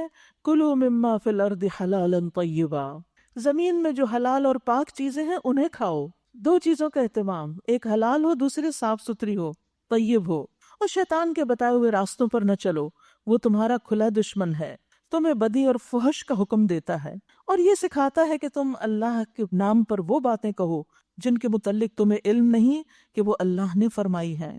ان سے جب کہا جاتا ہے کہ اللہ نے جو احکام نازل کیے ہیں ان کی پیروی کرو تو جواب دیتے ہیں کہ ہم تو اسی طریقے کی پیروی کریں گے جس پر ہم نے اپنے باپ دادا کو پایا۔ اچھا، اگر ان کے باپ دادا نے عقل سے کچھ بھی کام نہ لیا ہو اور راہ راست نہ پائی ہو تو کیا پھر بھی یہ انہی کی پیروی کیے چلے جائیں گے؟ یہ لوگ جنہوں نے اللہ کے بتائے ہوئے طریقے پر چلنے سے انکار کر دیا ان کی حالت بالکل ایسی ہے جیسے چرواہا جانوروں کو پکارتا ہے اور وہ ہانک پکار کی صدا کے سوا کچھ نہیں سمجھتے، کچھ نہیں سنتے۔ یاد رکھیے، جب انسان غیر اللہ کی محبت میں ڈوب جاتا ہے تو پھر اللہ کی بات اس کو سمجھ نہیں آتی، بس وہ ایک آواز ہوتی ہے، وہ دل میں نہیں اترتی، اس لیے کہ دل میں تو کچھ اور بیٹھا ہوا ہے۔ لیکن جب انسان اپنے دل کو اللہ کے لیے خالی کر لیتا ہے اور اس کا دل اللہ کی محبت اور اللہ پر ایمان سے بھر جاتا ہے تو پھر اللہ سبحانہ و تعالیٰ کا چھوٹے سے چھوٹا حکم بھی اس کے لیے بہت امپورٹنٹ ہو جاتا ہے، بہت اہم ہو جاتا ہے۔ فرمایا یہ بہرے ہیں، گنگے ہیں، اندھے ہیں، کیونکہ حق نہیں سنتے سمجھتے، اس لیے کوئی بات ان کی سمجھ میں نہیں آتی۔ پھر ایمان والوں سے خطاب ہے، یا ایھا الذین آمنوا، اے لوگو جو ایمان لائے ہو، اگر تم حقیقت میں اللہ کی عبادت کرنے والے ہو تو جو پاک چیزیں ہم نے تمہیں بخشی ہیں انہیں بے تکلف کھاؤ اور اللہ کا شکر ادا کرو۔ ایمان والوں کو بھی کیا حکم ہے؟ طیب کھاؤ، پاکیزہ کھاؤ، جنک نہیں کھاؤ، اور کھا کر اللہ کا شکر ادا کرو۔ تو وہ کھانا بھی عبادت ہو جائے گا۔ اگر حلال صاف پاک کھانا کھا کر اللہ کا شکر ادا کرتے ہو تو یہ بھی عبادت ہے، کیونکہ اللہ حکم دے رہے ہیں نا کہ کھاؤ، ایسا کھاؤ اور شکر ادا کرو اگر تم اسی کی عبادت کرتے ہو۔ اللہ کی طرف سے اگر کوئی پابندی تم پر ہے تو وہ یہ ہے کہ مردار نہ کھاؤ، خون سے اور سور کے گوشت سے پرہیز کرو، اور کوئی ایسی چیز نہ کھاؤ جس پر اللہ کے سوا کسی اور کا نام لیا گیا ہو۔ ہاں، جو شخص مجبوری کی حالت میں ہو اور وہ ان میں سے کوئی چیز کھا لے بغیر اس کے کہ وہ قانون شکنی کا ارادہ رکھتا ہو یا ضرورت کی حد سے تجاوز کرے تو اس پر کچھ گناہ نہیں۔ اللہ بخشنے والا اور رحم کرنے والا ہے۔ حق یہ ہے کہ جو لوگ ان احکام کو چھپاتے ہیں جو اللہ نے اپنی کتاب میں نازل کیے ہیں اور تھوڑے سے دنیاوی فائدوں پر انہیں بھینٹ چڑھاتے ہیں، وہ دراصل اپنے پیٹ میں آگ بھر رہے ہیں۔ قیامت کے روز اللہ ہرگز ان سے بات نہ کرے گا، نہ انہیں پاکیزہ ٹھہرائے گا، اور ان کے لیے دردناک سزا ہے۔ یہ وہ لوگ ہیں جنہوں نے ہدایت کے بدلے گمراہی خریدی اور مغفرت کے بدلے عذاب مول لے لیا۔ کیسا عجیب ہے ان کا حوصلہ کہ جہنم کا عذاب برداشت کرنے کے لیے تیار ہیں۔ ہاں، یہ سب کچھ اس وجہ سے ہوا کہ اللہ نے تو ٹھیک ٹھیک حق کے مطابق کتاب نازل کی تھی، مگر جن لوگوں نے کتاب میں اختلافات نکالے وہ اپنے جھگڑوں میں حق سے بہت دور نکل گئے۔ کچھ لوگ اللہ کا حکم سن کر اس پر عمل کر لیتے ہیں اور کچھ اس پر بحثیں کرنے لگتے ہیں۔ تو جو لوگ بحثیں کرتے ہیں اور اس پر وائے اور کیوں اور یہ حکم کیوں اور ایسا کیوں، وہ لوگ عمل نہیں کر پاتے اور پھر وہ حق سے بہت دور جا پڑتے ہیں، کیونکہ جو جس حکم کی جتنی بال کی کھال اتارے گا اتنا ہی وہ عمل سے دور چلا جائے گا۔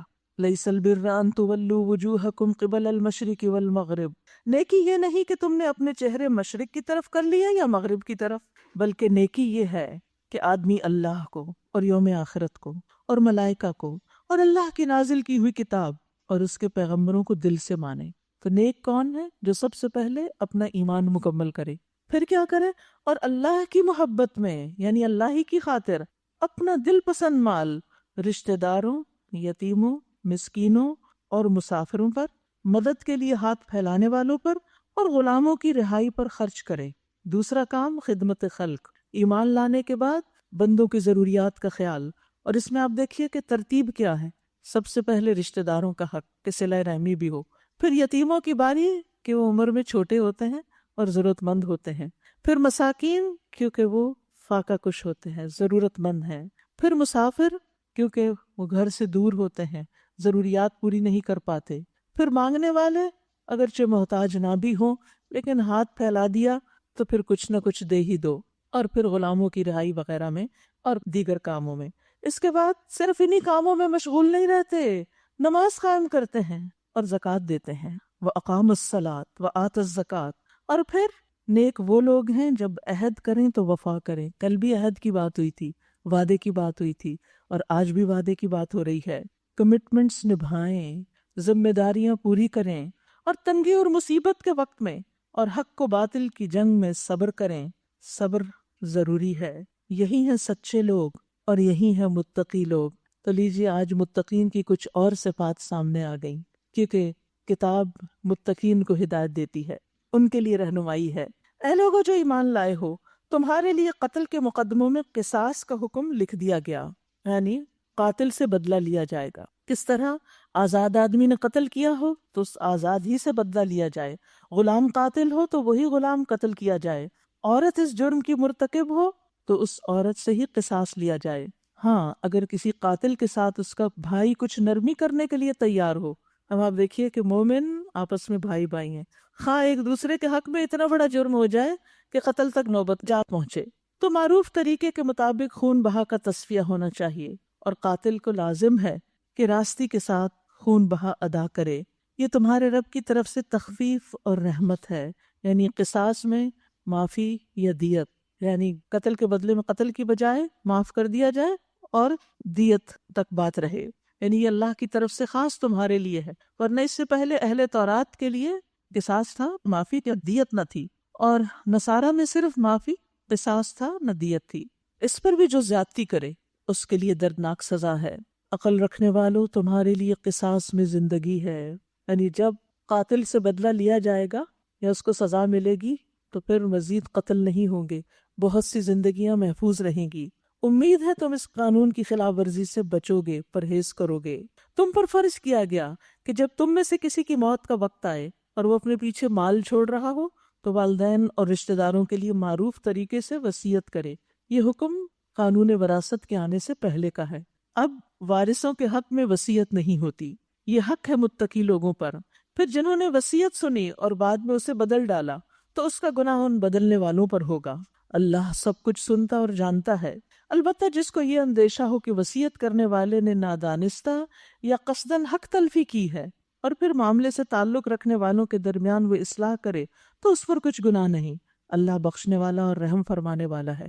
اب بھی ایک مسلمان کو اپنے مال کے 1/3 میں وصیت کی اجازت ہے، جو وارثوں کے علاوہ دوسرے کاموں کے لیے ہوگی۔ مثلاً صدقہ جاریہ کے کام میں انسان اپنی موت کے بعد اپنے مال کا کچھ حصہ دینا چاہے تو وہ وصیت کر سکتا ہے، یا اسی طرح کوئی ایسے رشتہ دار ہیں جو وارث نہیں بنتے، ان کے حق میں بعض اوقات اڈاپشن کے کیس میں جس بچے کو آپ نے اڈاپٹ کیا اس کا تو وراثت میں حصہ نہیں، تو اس کو وصیت کے ذریعے دیا جا سکتا ہے۔ لیکن اگر وہ سارا مال اس کو وصیت کر جائے تو پھر اس وصیت کو تبدیل کیا جا سکتا ہے، کیونکہ وہ صرف 1/3 میں سے لے سکتا ہے۔ پھر فرمایا یا ایھا الذین آمنوا، ایمان والوں کو پکارا جا رہا ہے، کتب علیکم الصیام، تم پر روزے فرض کر دیے گئے، کما کتب علی الذین من قبلکم، جیسے ان لوگوں پر فرض کیے گئے جو تم سے پہلے تھے۔ کیوں فرض کیے گئے روزے؟ رمضان کیوں آ رہا ہے؟ کیا حاصل کرنا ہے؟ کیا گول ہے ہمارا؟ لعلکم تتقون، تاکہ تم میں تقوی پیدا ہو۔ فائدہ کیا؟ کیسے؟ دنیا میں انسان گناہوں سے بچے اور آخرت میں آگ سے بچ سکے۔ تقوی کی تعریف کیا ہے؟ متقین کون ہوتے ہیں؟ متقی وہ شخص ہوتا ہے جو گناہوں سے بچتا ہے اور فرائض کی ادائیگی کر کے اپنے آپ کو عذاب سے بچاتا ہے۔ یعنی صرف نیکی کے کام کرنا تقوی نہیں، جب تک انسان گناہوں سے نہ بچے، یاد رکھیے وہ شخص متقی نہیں ہو سکتا جو گناہوں سے نہیں بچتا، کیونکہ ہم تقوی لفظ تو بولتے ہیں لیکن ہمیں پتہ نہیں کہ یہ تقوی ہے کیا۔ رمضان اللہ کی رحمت سے برکتوں والا مہینہ آ رہا ہے، تاکہ ہم اپنے اندر اتنی قوت پیدا کریں کہ جو بری عادتیں ہمیں پڑی ہوئی ہیں اور جو غلط کام ہم کر رہے ہیں، جو حرام کام ہماری زندگی میں تھوڑے یا زیادہ کسی نہ کسی طرح شامل ہیں، وہ حرام کاموں میں والدین کی نافرمانی بھی ہے، غیبت بھی ہے، جھوٹ بھی ہے، یہ سب چیزیں ان سے بچنے کی ہمیں ٹریننگ ہو۔ کیسے بچیں؟ روزہ اس کے لیے ہمیں ٹریننگ دیتا ہے۔ روزہ تقوی کو حاصل کرنے کے لیے بہترین چیز ہے۔ چند مقرر دن کے روزے ہیں، 10 10 10، ایک اشرا، دوسرا اشرا اور آخری اشرا، اور پھر عید۔ اگر تم میں سے کوئی بیمار ہو یا سفر پر ہو تو دوسرے دنوں میں اتنی ہی تعداد پوری کر لے۔ اگر روزے قضا ہو جائیں تو پھر کیا کریں؟ بعد میں قضا رکھیں۔ اور جو لوگ روزہ رکھنے کی قدرت رکھتے ہوں پھر نہ رکھیں تو وہ فدیہ دیں۔ یہ ابتدائی حکم ہے جو بعد میں منسوخ ہوا۔ ایک روزے کا فدیہ ایک مسکین کو کھانا کھلانا ہے، اور جو اپنی خوشی سے کچھ زیادہ بھلائی کرے، 2 وقت کا کھانا کھلا دے، زیادہ مسکینوں کو کھلا دے، فَهُوَ خَيْرٌ لَهُ، تو وہ اس کے حق میں زیادہ بہتر ہے۔ یعنی ایک طرف بتا دیا گیا کہ کتنا کرنا ہے، اور دوسری طرف بتا دیا گیا کہ زیادہ کی کوئی لیمٹ نہیں، جتنا چاہو کرو۔ تو ہم عام طور پر ایسے احکامات میں صرف اتنے پہ رہتے ہیں جتنا ہمیں کہہ دی۔ اچھا ایک مسکین کو کھلانا ہوگا، 30 روزوں کے لیے 30 مسکینوں کو کھلانا، اچھا ایک دن میں کتنا کھانا دینا ہوگا، کتنے پیسے دینے ہوں گے، بھائی دیکھ لو، جو خود کھاتے ہو وہی۔ اچھا پھر وہ بریانی اور وہ جو رمضان میں تو زیادہ کھاتے ہیں نا، اور بھی حالانکہ روزے کا مقصد تو یہ کہ ذرا کھانا لمیٹڈ رکھو، لیکن ہم تو تھوڑا اور آگے کو چلے جاتے، تو وہ مسکین کو بھی وہی کھلاؤ جو خود کھاتے ہو۔ تو ایسے میں صرف ناپ ناپ کے، تول تول کے، گن گن کے نہیں، کھلے دل سے دو، دینے والوں کو ملتا ہے۔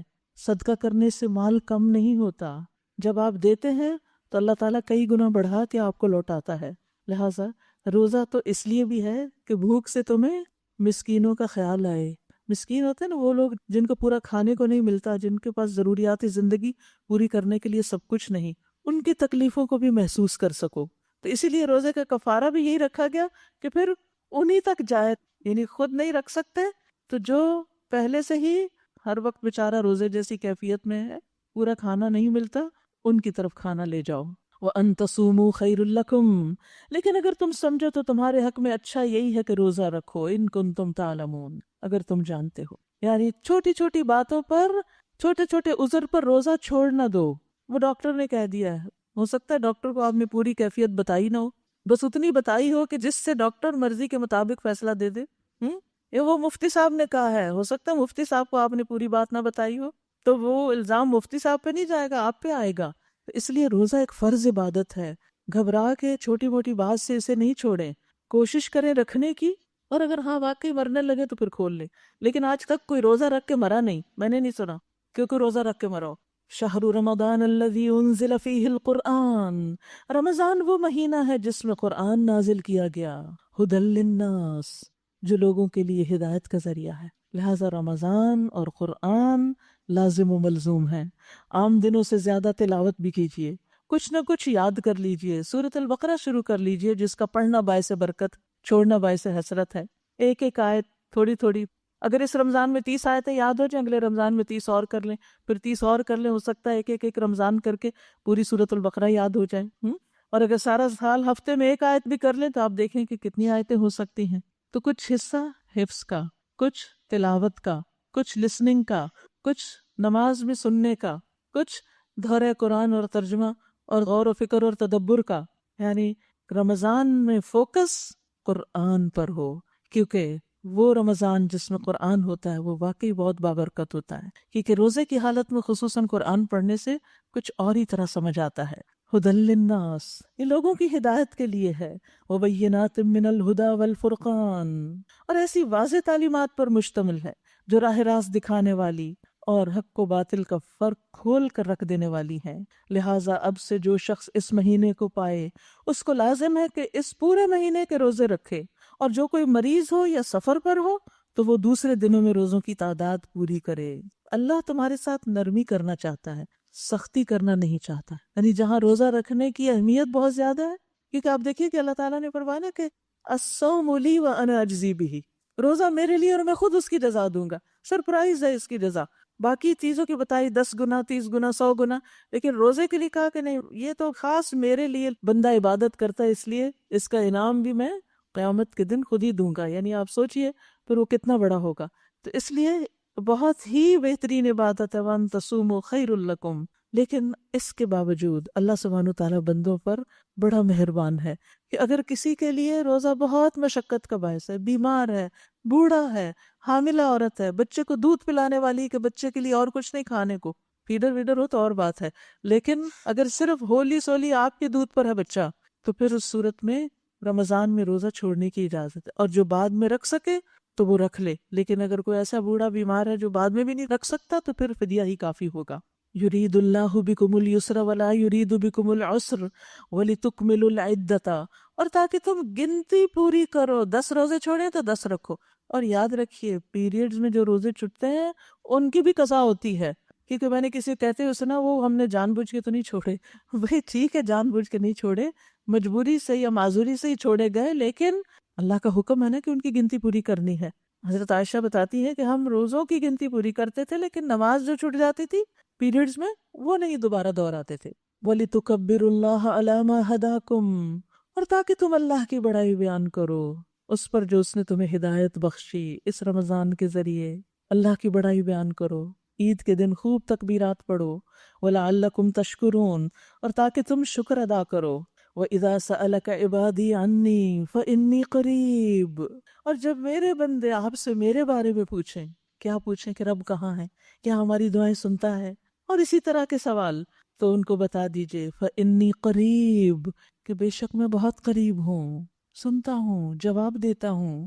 اجیب دعوت الداعی اذا دعان، پکارنے والا جب مجھے پکارتا ہے، دن کو پکارے رات کو پکارے، بیٹھے کھڑے لیٹے، دکھ درد میں خوشی میں، جب بھی مجھے پکارتا ہے میں جواب دیتا ہوں. سبحان اللہ. ایک مومن کے لیے اس سے بڑی خوشخبری کیا ہے کہ رب نے میری بات سن لی اور جواب مل گیا مجھے. اس کو قبولیت سے زیادہ اس بات کا شوق اور محبت اور ایک اطمینان اور خوشی ہوتی ہے کہ میرے رب نے میری بات سن لی، وہ قریب ہے مجھ سے. تو جب آپ دعا کرتے ہیں نا تو آپ رب کے قریب ہوتے ہیں. فَلْيَسْتَجِيبُوا لِي، چاہیے کہ وہ بھی میری بات مانے. میں ان کی دعائیں سنتا ہوں، اللہ ہماری دعائیں سنتا ہے، تو پھر ہمیں کیا کرنا چاہیے؟ کیا کرنا چاہیے؟ اللہ کی بات سننی چاہیے اور اس کو ماننا بھی چاہیے. کوئی بھی تعلق ایک طرفہ نہیں ہوتا، دو طرفہ ہوتا ہے. وَلْيُؤْمِنُوا بِي، اور چاہیے کہ مجھ پر ایمان رکھیں، اعتماد کریں. لَعَلَّهُمْ يَرْشُدُونَ، تاکہ وہ سیدھی راہ پالیں، راہ راست پالیں. تمہارے لیے روزوں کے زمانے میں راتوں کو اپنی بیویوں کے پاس جانا حلال کر دیا گیا ہے. وہ تمہارے لیے لباس ہیں اور تم ان کے لیے. اللہ کو معلوم ہو گیا تم لوگ چپ کے اپنے آپ سے خیانت کر رہے تھے، کیونکہ حکم واضح نہیں تھا تو ہسبینڈ وائف کا جو ریلیشن تھا وہ قائم بھی کر لیتے تھے، لیکن دل میں تھوڑی گلٹ اور کھٹک بھی تھی کہ پتہ نہیں یہ جائز بھی ہے کہ نہیں، کیونکہ دن میں تو منع ہی تھا، روزے کی حالت میں تو یہ ریلیشن شپ نہیں ہو سکتا، کھانا پینا بھی منع اور سیکشل ریلیشن شپ بھی منع. لیکن رات کو کھانے کی تو اجازت ہے، کیا اس ریلیشن شپ کی بھی اجازت ہے؟ تو اللہ تعالیٰ فرماتے ہیں کہ تم چپ کے اپنے آپ سے خیانت کر رہے تھے، یعنی تھوڑے کنفیوز تھے، مگر اس نے تمہارا قصور معاف کر دیا اور تم سے درگزر فرمایا. اور اب تمہیں اجازت ہے تم اپنی بیویوں کے ساتھ شب باشی کرو، اور جو لطف اللہ نے تمہارے لیے جائز کر دیا ہے اسے حاصل کرو. یعنی روزہ ایک عبادت ضرور ہے، کھانا پینا دن میں منع ہے، یہ اس تعلق کو منع کیا گیا ہے، لیکن اس کا یہ مطلب نہیں کہ پھر رات کو بھی یہ تعلق منع ہو اور انسان کے اوپر ایسی مشقت ڈال دی گئی ہو جس کو وہ نبھا نہ سکے. ہمارا دین اعتدال والا دین ہے، خوبصورت دین ہے، جس میں بندوں کی ضروریات کا بھی لحاظ رکھا گیا ہے، اس کی رعایت رکھی گئی ہے، ان پر ناقابل برداشت بوجھ نہیں ڈالا گیا. فرمایا نیز راتوں کو کھاؤ پیو یہاں تک کہ تم کو سیاہی شب کی دھاری سے سفیدہ صبح کی دھاری نمایاں نظر آ جائے، یعنی سحری کا وقت ہو جائے. تب یہ سب کام چھوڑ کر رات تک اپنا روزہ پورا کرو، اور جب تم مسجدوں میں اعتکاف میں ہو تو بیویوں سے مباشرت نہ کرو. اعتکاف میں یہ تعلق نہیں ہو سکتا، یہ اللہ کی باندھی ہوئی حدیں ہیں، یہ لمٹس ہیں، ان کو نہیں کراس کرنا، یہ باؤنڈریز ہیں اس کی، ان کے قریب نہ پھٹکنا، کیونکہ قریب جانے سے کیا ہوگا، جیسے کل بھی ہم نے پڑھا، انسان اس میں جا پڑے گا جس سے منع کیا اللہ نے. اس طرح اللہ اپنے احکام لوگوں کے لیے بصراحت بیان کرتا ہے. توقع ہے کہ وہ غلط رویے سے بچیں گے. اور تم لوگ نہ تو آپس میں ایک دوسرے کے مال ناروا طریقے سے کھاؤ، اور ناروا طریقے کیا ہیں کہ زبردستی، جبر سے، غصب، ڈاکہ، چوری، خیانت، دھوکہ، اور نہ حاکموں کے آگے ان کو اس غرض کے لیے پیش کرو، یعنی رشوت مت دو کہ تمہیں دوسروں کے مال کا کوئی حصہ جان بوجھ کر ظالمانہ طریقے سے کھانے کا موقع مل جائے، یعنی جو شخص روزے میں حلال چیز کھانے سے رک سکتا ہے تو اس کے اندر 30 دن کی اس ٹریننگ سے یہ قوت تو پیدا ہو جانی چاہیے نا کہ رمضان کے بعد بھی وہ حرام طریقوں سے مال کمانا چھوڑ دے، حرام سے بھی بچے۔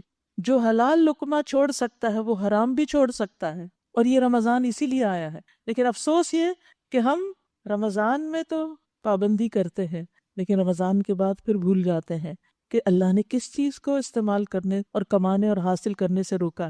ان حرام طریقوں سے بھی رکنے کی ضرورت ہے۔ پھر فرمایا یسألونک عن الاحلہ، صحابہ کے کچھ سوالات تھے تو ہم دیکھیں گے کہ بار بار یہ بات آئے گی یسألونک، وہ آپ سے سوال کرتے ہیں، پوچھتے ہیں۔ تو اچھا سوال نصف علم ہوتا ہے، یعنی آدھا علم انسان کسی سے سن کے پڑھ کے حاصل کرتا ہے، اور اس کی تکمیل کب ہوتی ہے؟ جب وہ اس کے بارے میں نہ سمجھ آنے والی بات کو دوسرے سے پوچھ لے۔ صحابہ کرام کو اگرچہ بہت سوالوں کی اجازت نہیں تھی لیکن کچھ ضروری سوالوں کا ذکر قرآن مجید میں کر دیا گیا۔ پہلا سوال کیا ہے یہاں؟ لوگ تم سے چاند کی گھٹتی بڑھتی صورتوں کے متعلق پوچھتے ہیں۔ یعنی کائنات میں غور و فکر کرتے ہوئے انسان سوچتا ہے یہ چاند کبھی چھوٹا ہو جاتا ہے، کبھی بڑا ہو جاتا ہے، کبھی مکمل ہو جاتا ہے، ایسا کیوں؟ اور اس کے ساتھ بہت سے توہمات بھی وابستہ تھے۔ کہیے یہ لوگوں کے لیے تاریخوں کی تعیین اور حج کی علامتیں ہیں، یہ تمہارے لیے ایک عالمی جنتری ہے، کیلنڈر ہے جس سے تم اپنے عبادت کے اوقات معلوم کرو گے۔ رمضان بھی تو کس سے شروع ہوتا ہے؟ حدیث میں ہے صوموا لرؤیتہ، چاند دیکھ کے روزہ رکھو، وافطروا لرؤیتہ، اور چاند دیکھ کر افطار کرو یعنی عید کرو۔ اور اسی طرح حج کا دن بھی چاند کے دیکھنے سے متعین ہوگا کہ 9 ذی الحج عرفہ کا دن کون سا ہے جب حج ادا ہوتا ہے۔ اور حج کی علامتیں ہیں، نیز ان سے کہیے یہ کوئی نیکی کا کام نہیں کہ تم اپنے گھروں میں پیچھے کی طرف سے داخل ہوتے ہو۔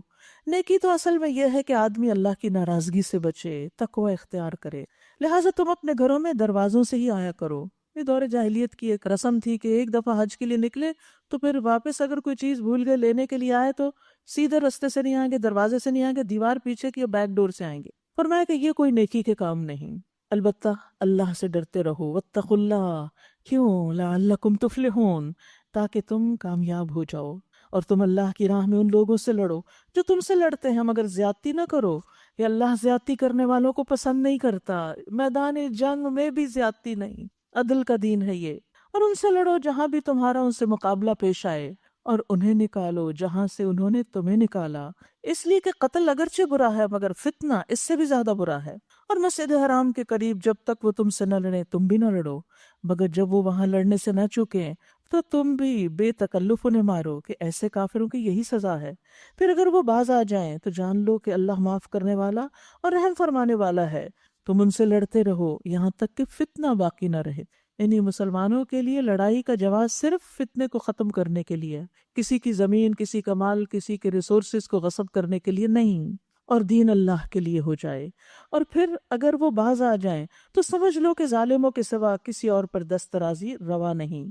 ماہ حرام کا بدلہ ماہ حرام ہی ہے، اور تمام حرمتوں کا لحاظ برابری کے ساتھ ہوگا، لہٰذا جو تم پر دست درازی کرے تم بھی اس پر اس طرح دست درازی کرو، یعنی جیسا کرے اسی طرح کرو، البتہ اللہ سے ڈرتے رہو، اور یہ جان رکھو کہ اللہ انہی لوگوں کے ساتھ ہے جو اس کی حدود توڑنے سے پرہیز کرتے ہیں۔ مع المتقین، اللہ کی راہ میں خرچ کرو، اور اپنے ہاتھوں اپنے آپ کو ہلاکت میں نہ ڈالو، کیونکہ بخل ہلاکت کی طرف لے جاتا ہے۔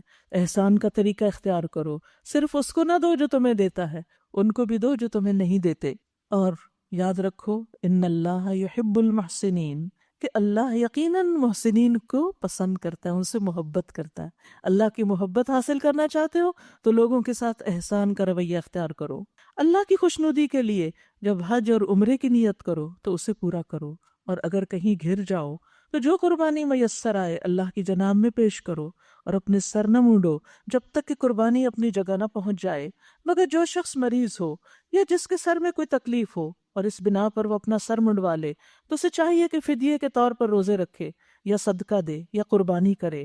پھر اگر تمہیں امن نصیب ہو جائے تو جو شخص تم میں سے حج کا زمانہ آنے تک عمرے کا فائدہ اٹھائے وہ حسب مقدور قربانی دے، اور اگر قربانی میسر نہ ہو تو 3 روزے حج کے زمانے میں اور 7 گھر پہنچ کر، اس طرح پورے 10 دن روزے رکھ لے۔ یہ رعایت ان لوگوں کے لیے ہے جن کے گھر بار مسجد حرام کے قریب نہ ہوں۔ اور اللہ سے ڈرو، واتقوا اللہ واعلموا، اور جان لو ان اللہ شدید العقاب، کہ اللہ سخت سزا دینے والا ہے. یعنی اللہ سبحانہ وتعالیٰ نے تم پر جو احکامات یا جو پابندیاں لگائی ہیں ان کا پاس رکھو، ان کی نافرمانی نہ کرو. حج میں جو بھی ریچولز ہیں ان کو صحیح نبھاؤ. الحج اشہر معلومات، حج کے مہینے سب کو معلوم ہیں. جو شخص ان مقرر مہینوں میں حج کی نیت کرے اسے خبردار رہنا چاہیے کہ حج کے دوران میں اس سے کوئی شہوانی فعل، کوئی بد عملی، کوئی لڑائی جھگڑے کی بات سرزد نہ ہو، اور جو نیک کام تم کرو گے وہ اللہ کے علم میں ہوگا. سفر حج کے لیے زاد راہ ساتھ لے کر جاؤ، اور سب سے بہترین زاد راہ پرہیزگاری ہے، تقوی ہے. بس اے ہوش مندو میری نافرمانی سے پرہیز کرو، کیونکہ یہی تو تقوی ہے. اور اگر حج کے ساتھ ساتھ تم اپنے رب کا فضل بھی تلاش کرتے جاؤ تو اس میں کوئی مذائقہ نہیں. یعنی ساتھ کمائی، کام کاج، بزنس بھی کیا جا سکتا ہے سائیڈ پر. پھر جب عرفات سے چلو تو مشعر حرام مزدلفہ کے پاس ٹھہر کر اللہ کو یاد کرو، اور اس طرح یاد کرو جس کی ہدایت اس نے تمہیں دی ہے، ورنہ اس سے پہلے تو تم لوگ بھٹکے ہوئے تھے. پھر جہاں سے اور سب لوگ پلٹتے ہیں وہیں سے تم بھی پلٹ کر جاؤ اور اللہ سے معافی چاہو، یقیناً وہ معاف کرنے والا ہے اور رحم فرمانے والا ہے. پھر جب اپنے حج کے ارکان ادا کر چکو تو جس طرح اپنے پہلے آباء و اجداد کا ذکر کرتے تھے اس طرح اب اللہ کا ذکر کرو، بلکہ اس سے بھی بڑھ کر، کیونکہ اللہ کی محبت کا اظہار کس سے ہوتا ہے؟ اللہ کی یاد سے. جو اللہ سے محبت کرتا ہے وہ بات بات میں اللہ ہی کا ذکر کرتا ہے. اور ان میں سے کوئی ایسا ہے جو کہتا ہے ربنا آتنا فی الدنیا، اے ہمارے رب ہمیں دنیا میں ہی سب کچھ دے دے. ایسے شخص کے لیے آخرت میں کچھ حصہ نہیں. یعنی حج پر جاؤ تو صرف دنیا کی دعائیں نہیں مانگو. اور کوئی کہتا ہے ربنا آتنا فی الدنیا حسنہ وفی الآخرۃ حسنہ وقنا عذاب النار، اے ہمارے رب ہمیں دنیا میں بھی بھلائی عطا کر اور آخرت میں بھی بھلائی دے اور آگ کے عذاب سے ہمیں بچا لے. دنیا کی بھلائیاں جیسے وسیع حلال رزق، نیک بیوی یا نیک شوہر، ایسی اولاد جو آنکھوں کی ٹھنڈک ہو، راحت، سکون، امن، نفع مند علم، نیک اعمال کی توفیق، یہ سب کچھ دنیا کی بھلائیاں ہیں، یہ بھی مانگو. اور آخرت کی بھلائیاں کہ اللہ موت آسان کر دینا، قبر میں ہمارے لیے سلامتی رکھنا، حشر اور جہنم کی سزا سے بچانا اور اپنی رضا سے نوازنا، ہمیشہ رہنے والی جنتوں میں ہمیں ٹھکانہ عطا کرنا اور اپنے دیدار سے ہمیں محروم نہ کرنا. تو یہ دنیا اور آخرت دونوں کی بھلائیاں ہیں. نبی صلی اللہ علیہ وسلم یہ دعا کثرت سے مانگتے تھے. کل کی دعا کیا تھی؟ اہدنا الصراط المستقیم، توجہ کے ساتھ. اور آج کی دعا اللہم ربنا آتنا فی الدنیا حسنۃ وفی الآخرۃ حسنۃ وقنا عذاب النار. حضرت انس کہتے ہیں نبی صلی اللہ علیہ وسلم یہ بہت زیادہ مانگتے تھے، اور آپ دیکھیے اس میں سب کچھ آ جاتا ہے، دنیا اور آخرت دونوں کی بھلائیاں آ جاتی ہیں. اور سب سے بڑھ کر آگ سے بچنے کی خوشخبری، کیونکہ بندہ مومن کو سب سے زیادہ فکر کس چیز کی ہوتی ہے؟ کہ ہمارا وہاں کیا بنے گا، آگے کیا ہوگا. ایسے لوگ اپنی کمائی کے مطابق دونوں جگہ حصہ پائیں گے اور اللہ کو حساب چکاتے کچھ دیر نہیں لگتی. یہ گنتی کے چند روز ہیں جو تمہیں اللہ کی یاد میں بسر کرنے چاہیے. پھر جو کوئی جلدی کر کے 2 ہی دن میں واپس ہو گیا تو کوئی حرج نہیں، یعنی منا سے. اور جو کچھ دیر ٹھہر کر پلٹا تو بھی کوئی حرج نہیں، بشرطے کہ یہ دن اس نے تقوی کے ساتھ بسر کیے ہوں. اللہ کی نافرمانی سے بچو اور خوب جان رکھو کہ ایک روز اس کے حضور میں تمہاری پیشی ہونے والی ہے. انسانوں میں کوئی ایسا ہے جس کی باتیں دنیا کی زندگی میں تمہیں بڑی ولی معلوم ہوتی ہیں، بڑی خوبصورت باتیں کرتا ہے اور اپنی نیک نیتی پر وہ بار بار اللہ کو گواہ ٹھہراتا ہے، مگر حقیقت میں بدترین دشمن حق ہوتا ہے. جب اسے اقتدار حاصل ہوتا ہے تو زمین میں اس کی ساری دوڑ دھوپ اس لیے ہوتی ہے کہ فساد پھیلائے، کھیتوں کو غارت کرے، نسل انسانی کو تباہ کرے. حالانکہ اللہ جسے وہ گواہ بنا رہا تھا فساد کو ہرگز پسند نہیں کرتا. اور آپ دیکھیں کہ دنیا میں یہ چیزیں آپ کو نظر آئیں گی کہ بہت خوبصورت باتیں، لیکن عملی طور پر جو کچھ ہو رہا ہے اس میں انسانوں کے لیے ہلاکت ہی ہلاکت نظر آتی ہے. اور جب اسے کہا جاتا ہے کہ اللہ سے ڈر تو اپنے وقار کا خیال اس کو گناہ پہ جما دیتا ہے، انا کا مسئلہ بنا لیتا ہے.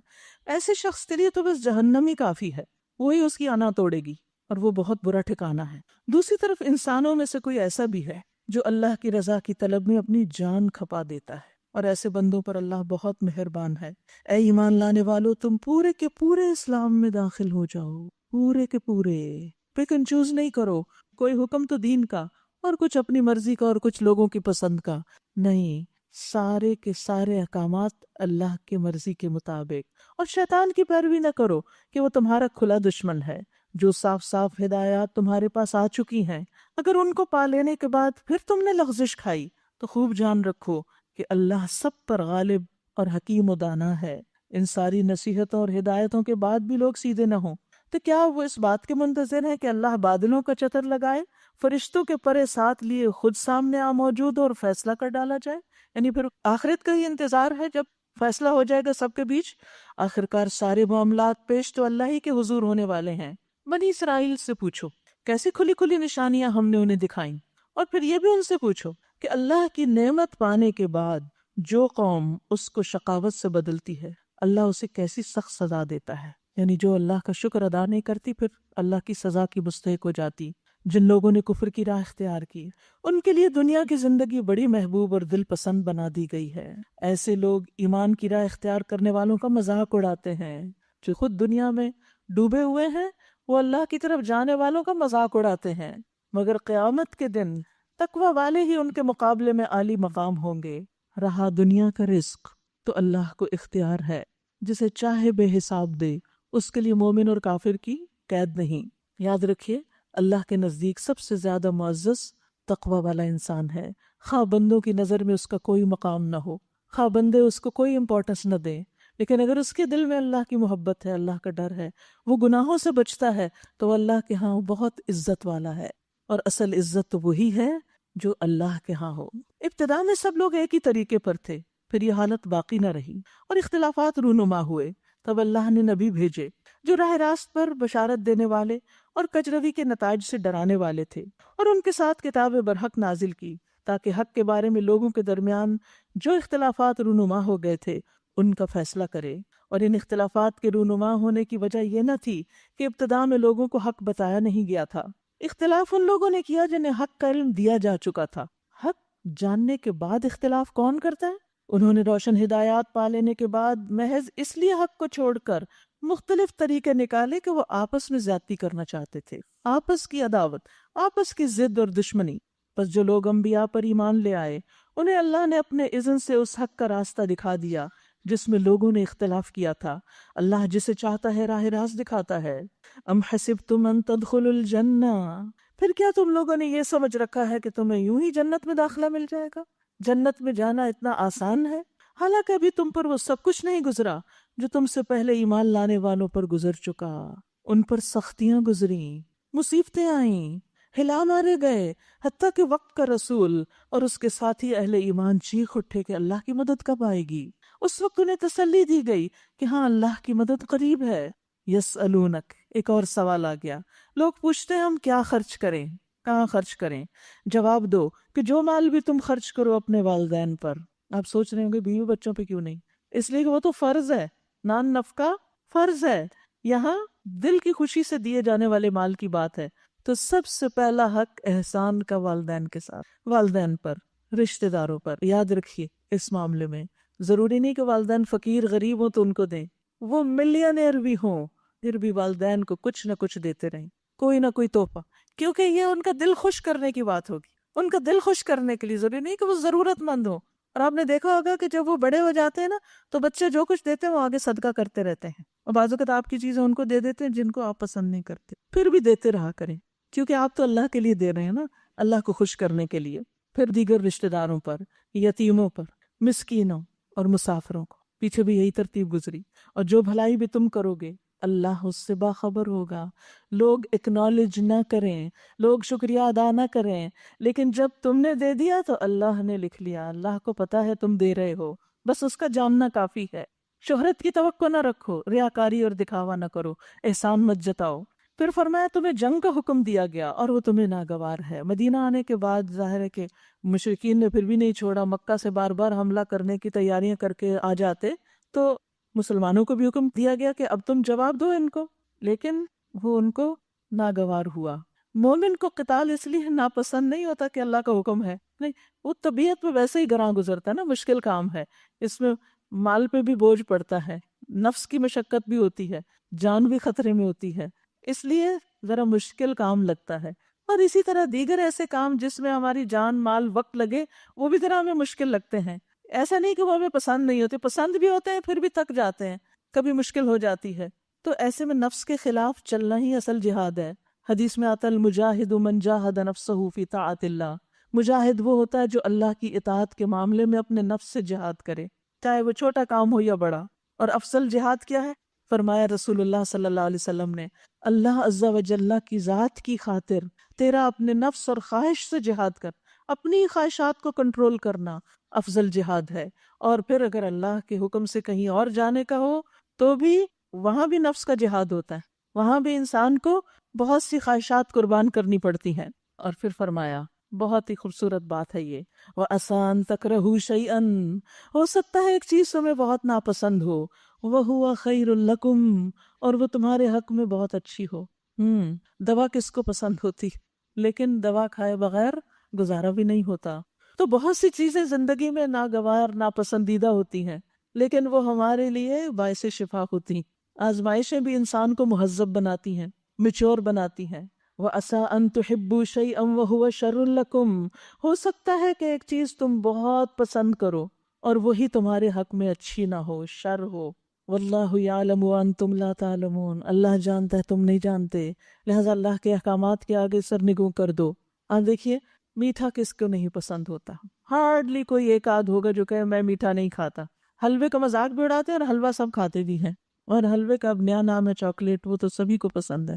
لیکن آپ سب کو پتا ہے کہ شوگر کا ایک چمچ بھی انسان کے اندر کیا کیا خرابیاں کرتا ہے، کیسی کیسی بیماریاں پیدا کرتا ہے۔ اس کے باوجود کہاں چھوڑتے ہیں؟ کوئی چیز ہو جو بچ کے جائے، ڈرنک ہو یا کھانا ہو یا کہیں نہ کہیں، حتیٰ کہ بعض نمکین چیزوں کے اندر بھی تھوڑی بہت شوگر ڈال دیتے ہیں کیونکہ اس سے ذائقہ انہینس ہو جاتا ہے۔ تو بہت سی چیزیں جو ہمیں بڑی پسند ہوتی ہیں لیکن وہ ہمارے لیے نقصان دہ بھی ہوتی ہیں۔ اسی طرح عام زندگی میں بھی کچھ کام، کچھ چیزیں، کچھ ہمارے پیشن ہوتے ہیں، کچھ ہمارے گولز ہوتے ہیں، زندگی میں کچھ کرنا چاہتے نہیں کر پاتے، شادی ہو جاتی ہے، جاب چھٹ جاتی ہے، پڑھائی چھٹ جاتی ہے، دنوں تک لڑکیاں کڑتی رہتی ہیں، لیکن اللہ کوئی اور کام لینا چاہتا ہے، اللہ تعالیٰ بچے دے دیتا ہے، ان کی تربیت کر کے انسان ان کو کچھ بنا کے بہت کچھ کر سکتا ہے، یعنی بہت آگے جا سکتا ہے اللہ کی نگاہ میں، آخرت کی دوڑ میں۔ تو اس لیے کبھی حالات میں ناگواری آ جائے تو اللہ کے فیصلوں پر ناراض نہ ہو، اس کے اندر کی خیر تلاش کریں کہ اس میں کیا بھلائی ہے، اس سے مجھے کیا فائدہ ہوا ہے، اس سے میں نے کیا سیکھا ہے، اس سے کیا حاصل ہوا ہے۔ اور یاد رکھیے، انسان آزمائشوں کی بھٹی میں تپ کر جو نکھرتا ہے اور کندن بنتا ہے، سونا بنتا ہے، خالص پیور سونا، وہ اس کے بغیر نہیں بن سکتا۔ لہٰذا اللہ کے فیصلوں پہ راضی رہو۔ یسألونک عن الشہر الحرام قتال فیہ، لوگ پوچھتے ہیں ماہ حرام میں لڑنا کیسا ہے؟ کہو اس میں لڑنا بہت برا ہے، اور اللہ کی راہ سے لوگوں کو روکنا اور اللہ سے کفر کرنا اور مسجد حرام کا راستہ اللہ والوں پہ بند کرنا اور حرم کے رہنے والوں کو وہاں سے نکالنا اللہ کے نزدیک اس سے بھی زیادہ برا ہے، اور فتنہ خون ریزی سے زیادہ شدید تر ہے۔ یہاں مشرکین کے ایک سوال کا جواب دیا جا رہا تھا کہ انہوں نے مسلمانوں پر اعتراض کیا تھا کہ غلطی سے ان سے حملہ ہو گیا تھا حرام مہینے میں، تو اس پر انہوں نے بہت اعتراض اٹھایا۔ اللہ سبحانہ وتعالیٰ نے جواب دیا، جو کچھ تم کر رہے ہو اس کو بھی دیکھو۔ یہ ایک بڑی عجیب نفسیات ہے انسان کی کہ جب اس کی زندگی میں کوئی ایسا واقعہ پیش آتا ہے جو اسے پسند نہیں ہوتا تو وہ اس میں اپنے آپ کو تو بری ذمہ قرار دے دیتا ہے، اپنے آپ کو بے قصور ایک طرف کر دیتا ہے اور ساری غلطی کس پہ ڈال دیتے دوسروں پر۔ لیکن یاد رکھیے کہ بہت دفعہ ایسا بھی ہوتا ہے کہ پیش آنے والے حادثے میں، چاہے وہ کار کا ایکسیڈنٹ ہو یا ویسے لوگوں سے کوئی لڑائی جھگڑا ہو، اس میں صرف دوسرا قصوروار نہیں ہوتا، ہماری بھی غلطی ہوتی ہے، لیکن ہم اس کو ماننا نہیں چاہتے، دوسرے پر ہی ڈالتے چلے جاتے ہیں، جس کے نتیجے میں کبھی بھی اصلاح نہیں ہوتی، کبھی اس سے باہر نہیں نکل سکتے۔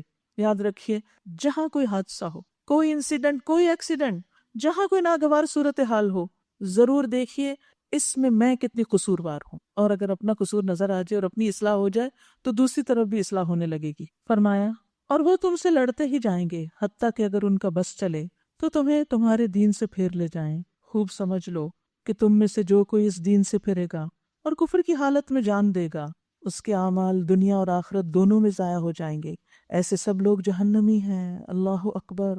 اب دیکھیے یہ ارتداد کا فتنہ، دین سے نکلنے کا، ایتھیزم کا فتنہ کتنا عام ہوتا جا رہا ہے مسلمانوں کے گھرانوں میں، اور خاص طور پر یوتھ اب تو کھلم کھلا کہنے لگے ہیں آپ کو کیا پتا کہ اللہ ہے بھی کہ نہیں، آپ کو کیا پتا کہ قیامت آنی ہے یا نہیں، پتہ نہیں یہ حدیث صحیح بھی ہے یا نہیں، پتہ نہیں قرآن سچا بھی ہے یا نہیں، شک شک شک۔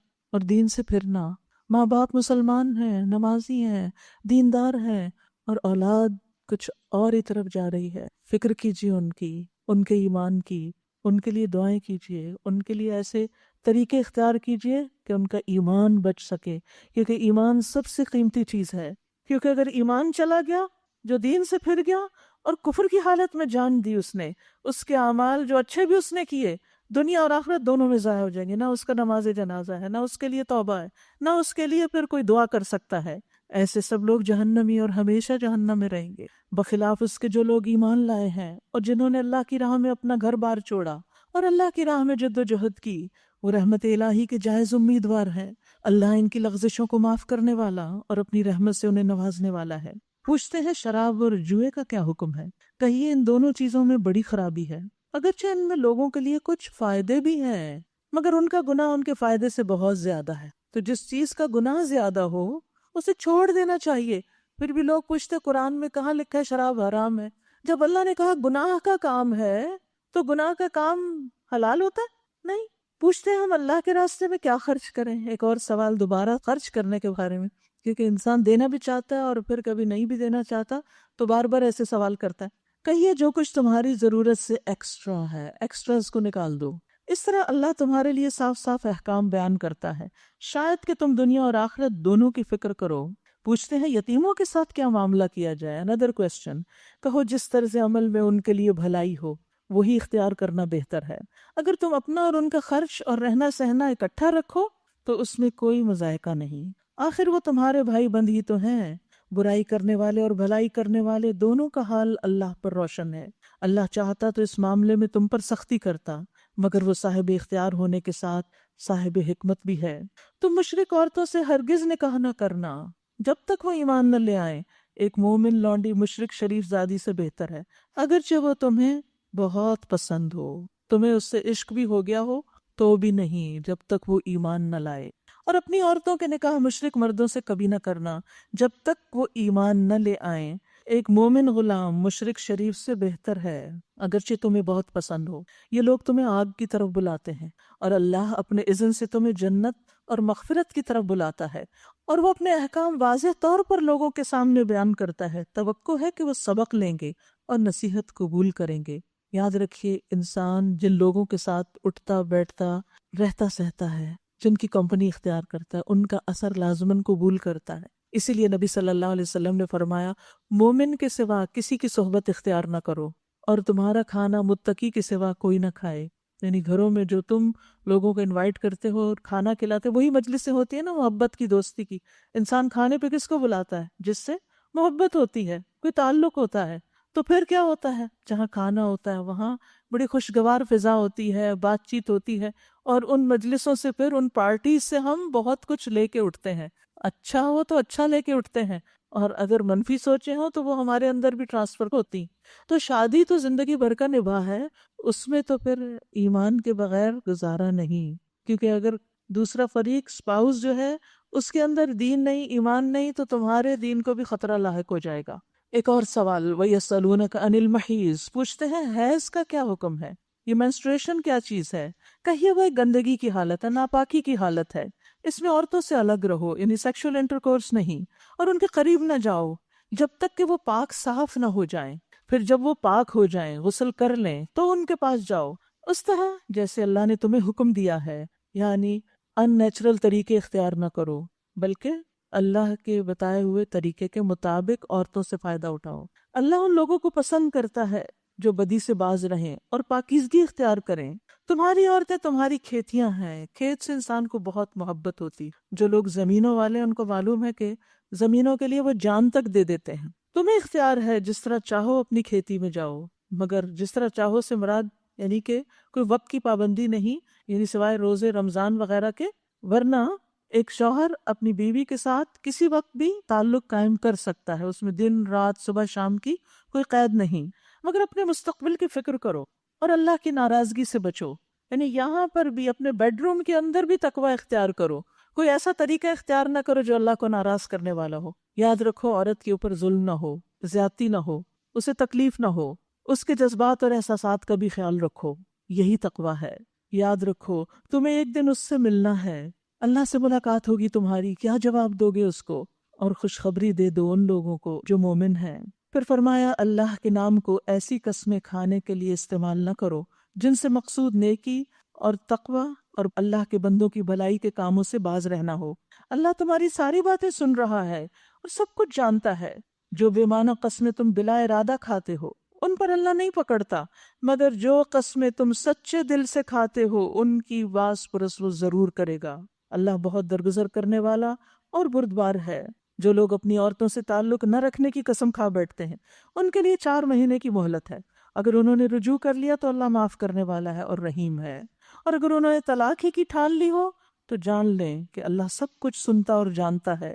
جن عورتوں کو طلاق دے دی گئی ہو وہ 3 مرتبہ ایام ماہواری آنے تک اپنے آپ کو روکے رکھیں، عدت کا پیریڈ ہے، اور ان کے لیے جائز نہیں کہ اللہ نے ان کے رحم میں جو کچھ پیدا کیا ہو اسے چھپائیں۔ یعنی اگر ایک عورت اس دوران پریگننٹ ہے تو اسے چھپانا نہیں چاہیے، کیونکہ وہ اسی شوہر کی اولاد شمار ہوگی۔ اگر عدت گزرتے ہی وہ کسی اور سے فوراً نکاح کر لیتی ہے اور پھر اس کے گھر جا کے بچہ پیدا کرتی ہے تو یہ غلط طریقے سے دوسرے شخص کے ساتھ منسوب ہوگا۔ انہیں ہرگز ایسا نہیں کرنا چاہیے اگر وہ اللہ اور روز آخرت پر ایمان رکھتی ہیں۔ ان کے شوہر تعلقات درست کر لینے پر آمادہ ہوں تو وہ اس عدت کے دوران میں انہیں پھر اپنی زوجیت میں واپس لے لینے کے حقدار ہیں۔ یعنی اگر کسی نے ایک طلاق دی پھر شوہر کو خیال آیا کہ میں نے زیادتی کی ہے، رجوع کرنا چاہتا ہے تو پھر ان کا حق ہے کہ وہ رجوع کریں، عورت منع نہیں کر سکتی۔ اور اگر عدت گزر گئی ایک طلاق کے بعد تو دوبارہ بھی نکاح کر سکتے ہیں، پیرنٹس اور رشتہ داروں کو روکنے کی اجازت نہیں، اگر وہ دونوں ایکس ہسبینڈ وائف جو ہے وہ آپس میں دوبارہ شادی کے لیے تیار ہوں۔ پھر فرمایا وَلَهُنَّ مِثْلُ الَّذِي عَلَيْهِنَّ بِالْمَعْرُوفِ، عورتوں کے لیے بھی معروف طریقے پر ویسے ہی حقوق ہیں جیسے مردوں کے حقوق ان پر ہیں۔ ابن عباس کہتے ہیں میں پسند کرتا ہوں کہ میں اپنی بیوی کے لیے بن سور کر رہوں جیسا کہ میری بیوی پسند کرتی ہے کہ وہ میرے لیے بن سور کر رہے۔ یعنی صرف شوہر کا حق نہیں کہ اس کے لیے زینت اختیار کی جائے، بیوی کا بھی حق ہے کہ اس کا شوہر سمارٹ ہو اور اس کے لیے خوبصورت بن کر رہے۔ ابن عباس کہتے ہیں کیونکہ اللہ تعالیٰ فرماتے ہیں وَلَهُنَّ مِثْلُ الَّذِي عَلَيْهِنَّ بِالْمَعْرُوفِ، لیکن ساتھ ہی فرما دیا وَلِلرِّجَالِ عَلَيْهِنَّ دَرَجَةٌ، مردوں کو عورتوں پر ایک درجہ حاصل ہے انتظامی ضرورت کے تحت۔ یعنی سے نہیں کہ مرد کا تقوی زیادہ ہو جائے گا یا مرد کا درجہ اللہ کی نگاہ میں بہت بلند ہو جائے گا، وہ تو جس کے اندر ایمان ہوگا تقوی ہوگا اسی کا درجہ بلند ہے۔ لیکن آپ دیکھیے کہ کسی بھی آرگنائزیشن میں کوئی ایک شخص ہیڈ ہوتا ہے اور باقی اس کے اسسٹنٹس اور اس کی رعایا ہوتی ہے، کیونکہ اس کے بغیر نظام نہیں چل سکتا۔ ایک گاڑی میں اگر 2 ڈرائیور بیٹھ جائے، کشتی کے 2 ملا ہو جائیں تو وہ ڈوب کر ہی رہے گی۔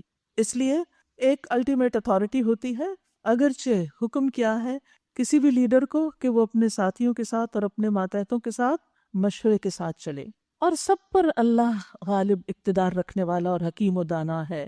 طلاق 2 بار ہے، پھر یا تو سیدھی طرح عورت کو روک لیا جائے، یعنی رجوع کر لیا جائے، یا بھلے طریقے سے اس کو رخصت کر دیا جائے۔ اور رخصت کرتے ہوئے ایسا کرنا تمہارے لیے جائز نہیں کہ جو کچھ تم انہیں دے چکے ہو اس میں سے کچھ بھی واپس لو۔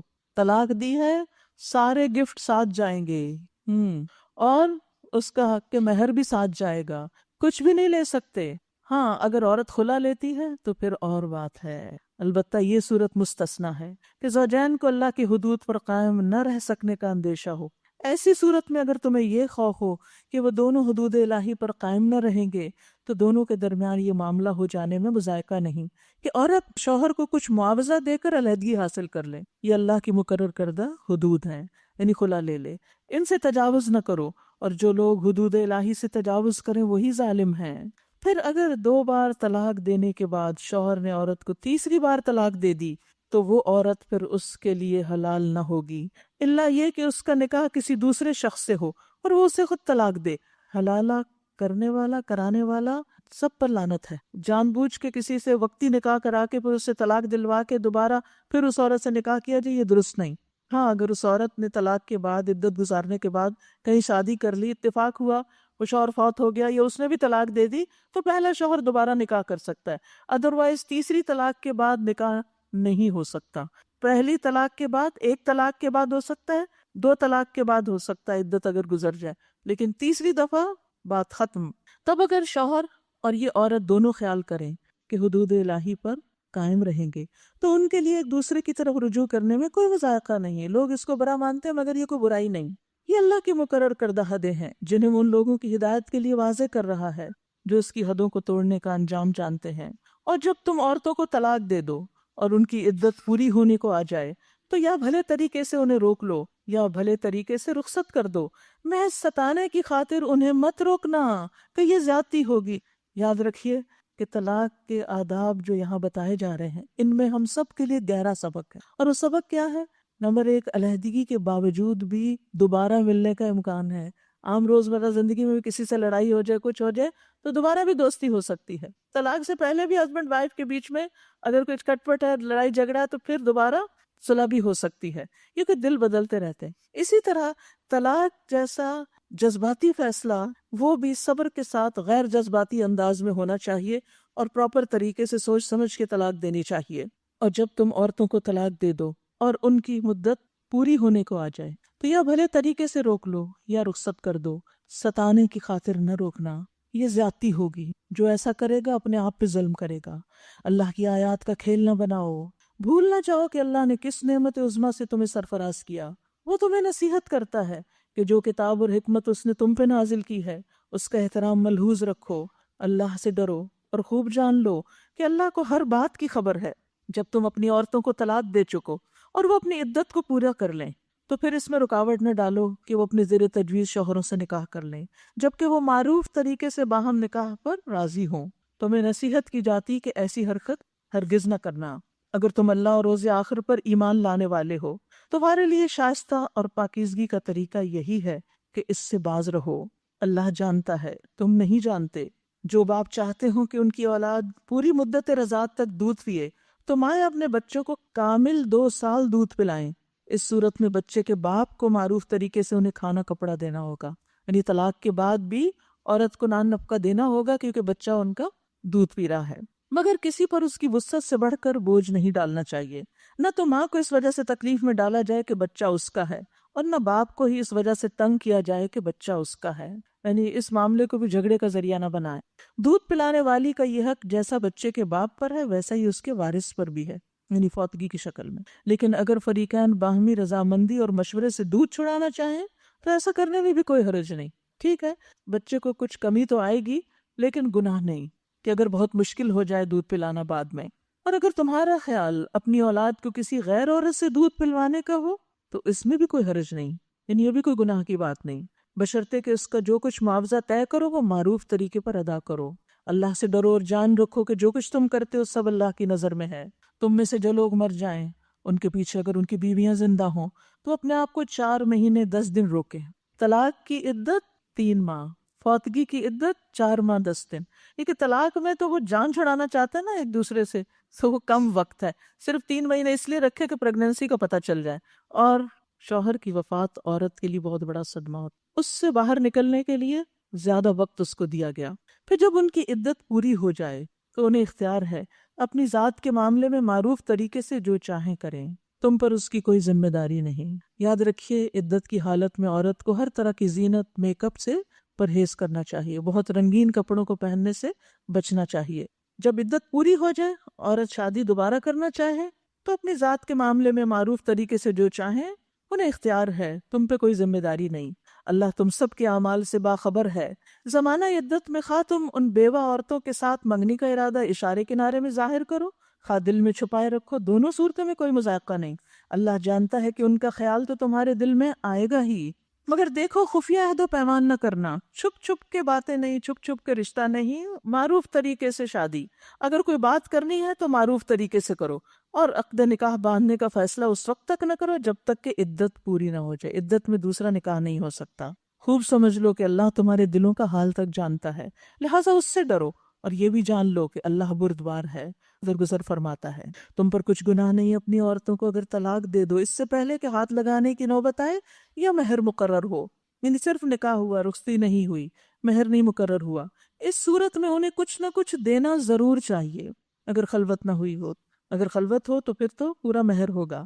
خوشحال آدمی اپنی مقدرت کے مطابق اور غریب اپنی مقدرت کے مطابق معروف طریقے سے دے، یہ حق ہے نیک آدمیوں پر۔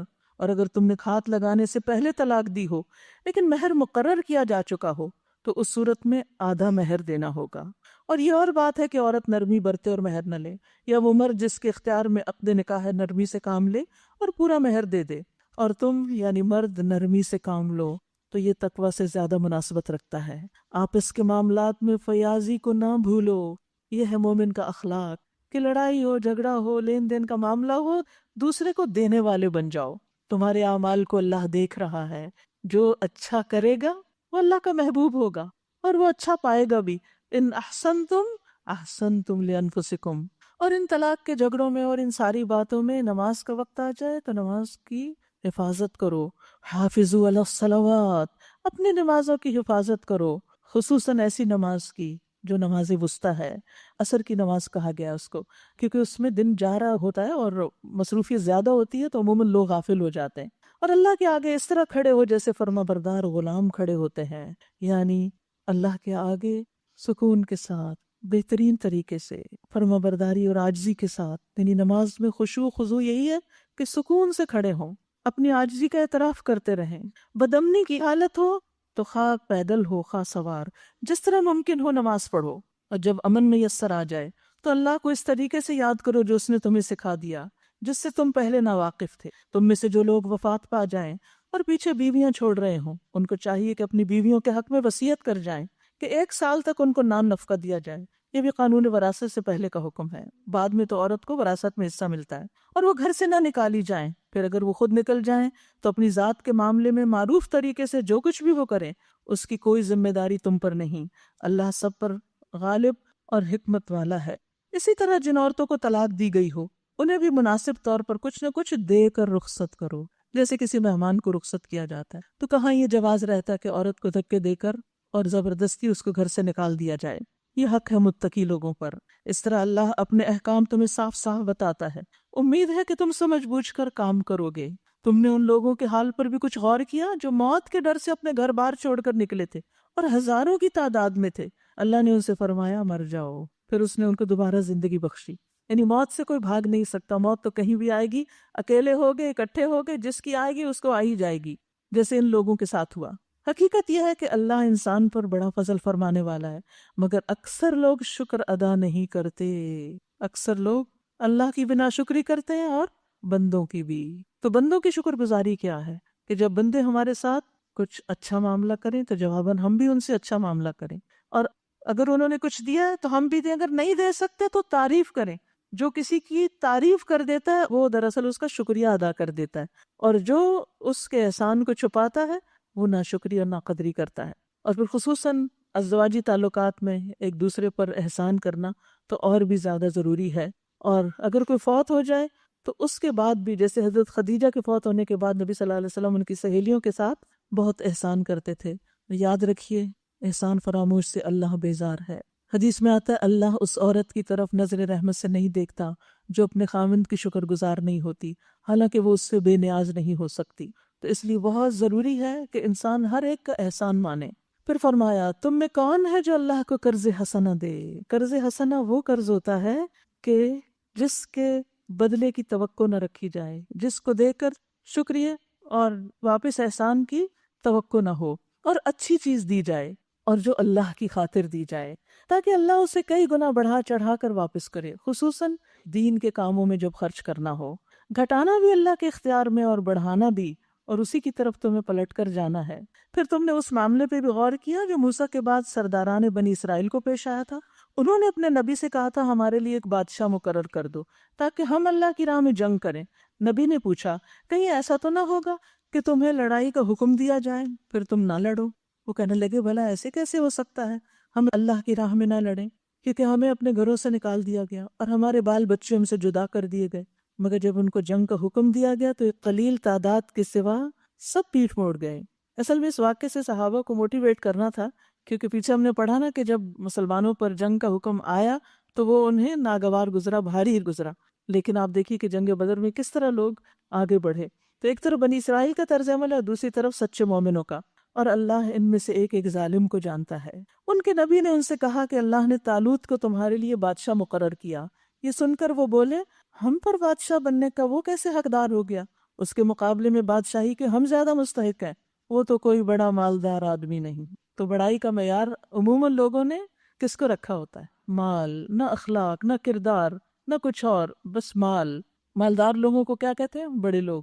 نبی نے جواب دیا اللہ نے تمہارے مقابلے میں اسی کو منتخب کیا، یعنی طالوت کو، اور اس کو دماغی اور جسمانی دونوں قسم کی اہلیت فراوانی کے ساتھ عطا فرمائی، اور اللہ کو اختیار ہے کہ اپنا ملک جسے چاہے دے۔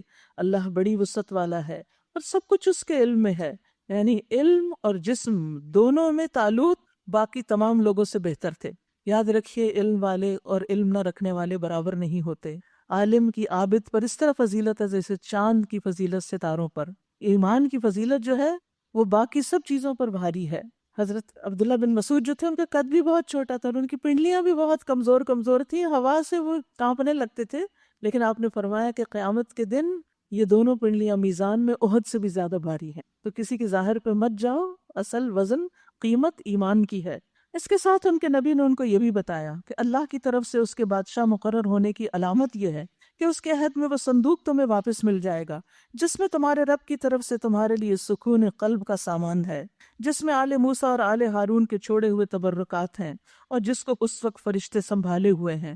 اگر تم مومن ہو تو یہ تمہارے لیے بہت بڑی نشانی ہے۔ پھر جب طالوت لشکر لے کر چلا تو اس نے کہا ایک دریا پر اللہ کی طرف سے تمہاری آزمائش ہونے والی۔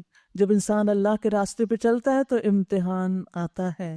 کہا جو اس کا پانی پیے گا وہ میرا ساتھی نہیں، میرا ساتھی صرف وہ ہے جو اس سے پیاس نہ بجھائے۔ ہاں ایک آدھ چلو کوئی پی لے تو پی لے۔ تو گویا اللہ کے راستے میں وہی لوگ ثابت قدمی سے کام کرتے ہیں جن کے اندر ضبط نفس، سیلف کنٹرول ہوتا ہے، مگر ایک قلیل گروہ کے سوا سب اس دریا سے سرا ہوئے جی بھر کے پانی پیا۔ پھر جب طالوت اور اس کے ساتھی مسلمان دریا پار کر کے آگے بڑھے تو انہوں نے طالوت سے کہہ دیا آج ہم میں جالوت اور اس کے لشکروں کا مقابلہ کرنے کی طاقت نہیں۔ افطاری کے بعد اگر خوب کھا پی لیں تو تراویح کی پھر طاقت نہیں رہتی، اس لیے احتیاط ضروری ہے۔ لیکن جو لوگ یہ سمجھتے تھے کہ انہیں ایک دن اللہ سے ملنا ہے، نماز بھی اللہ کی ملاقات ہوتی ہے نا، انہوں نے کہا بارہا ایسا ہوا کہ ایک قلیل گروہ اللہ کے اذن سے ایک بڑے گروہ پہ غالب آ گیا، اٹھو تو صحیح، دروازہ تو کٹکھٹاؤ، پھر کھل بھی جائے گا، اللہ صبر کرنے والوں کے ساتھ ہے۔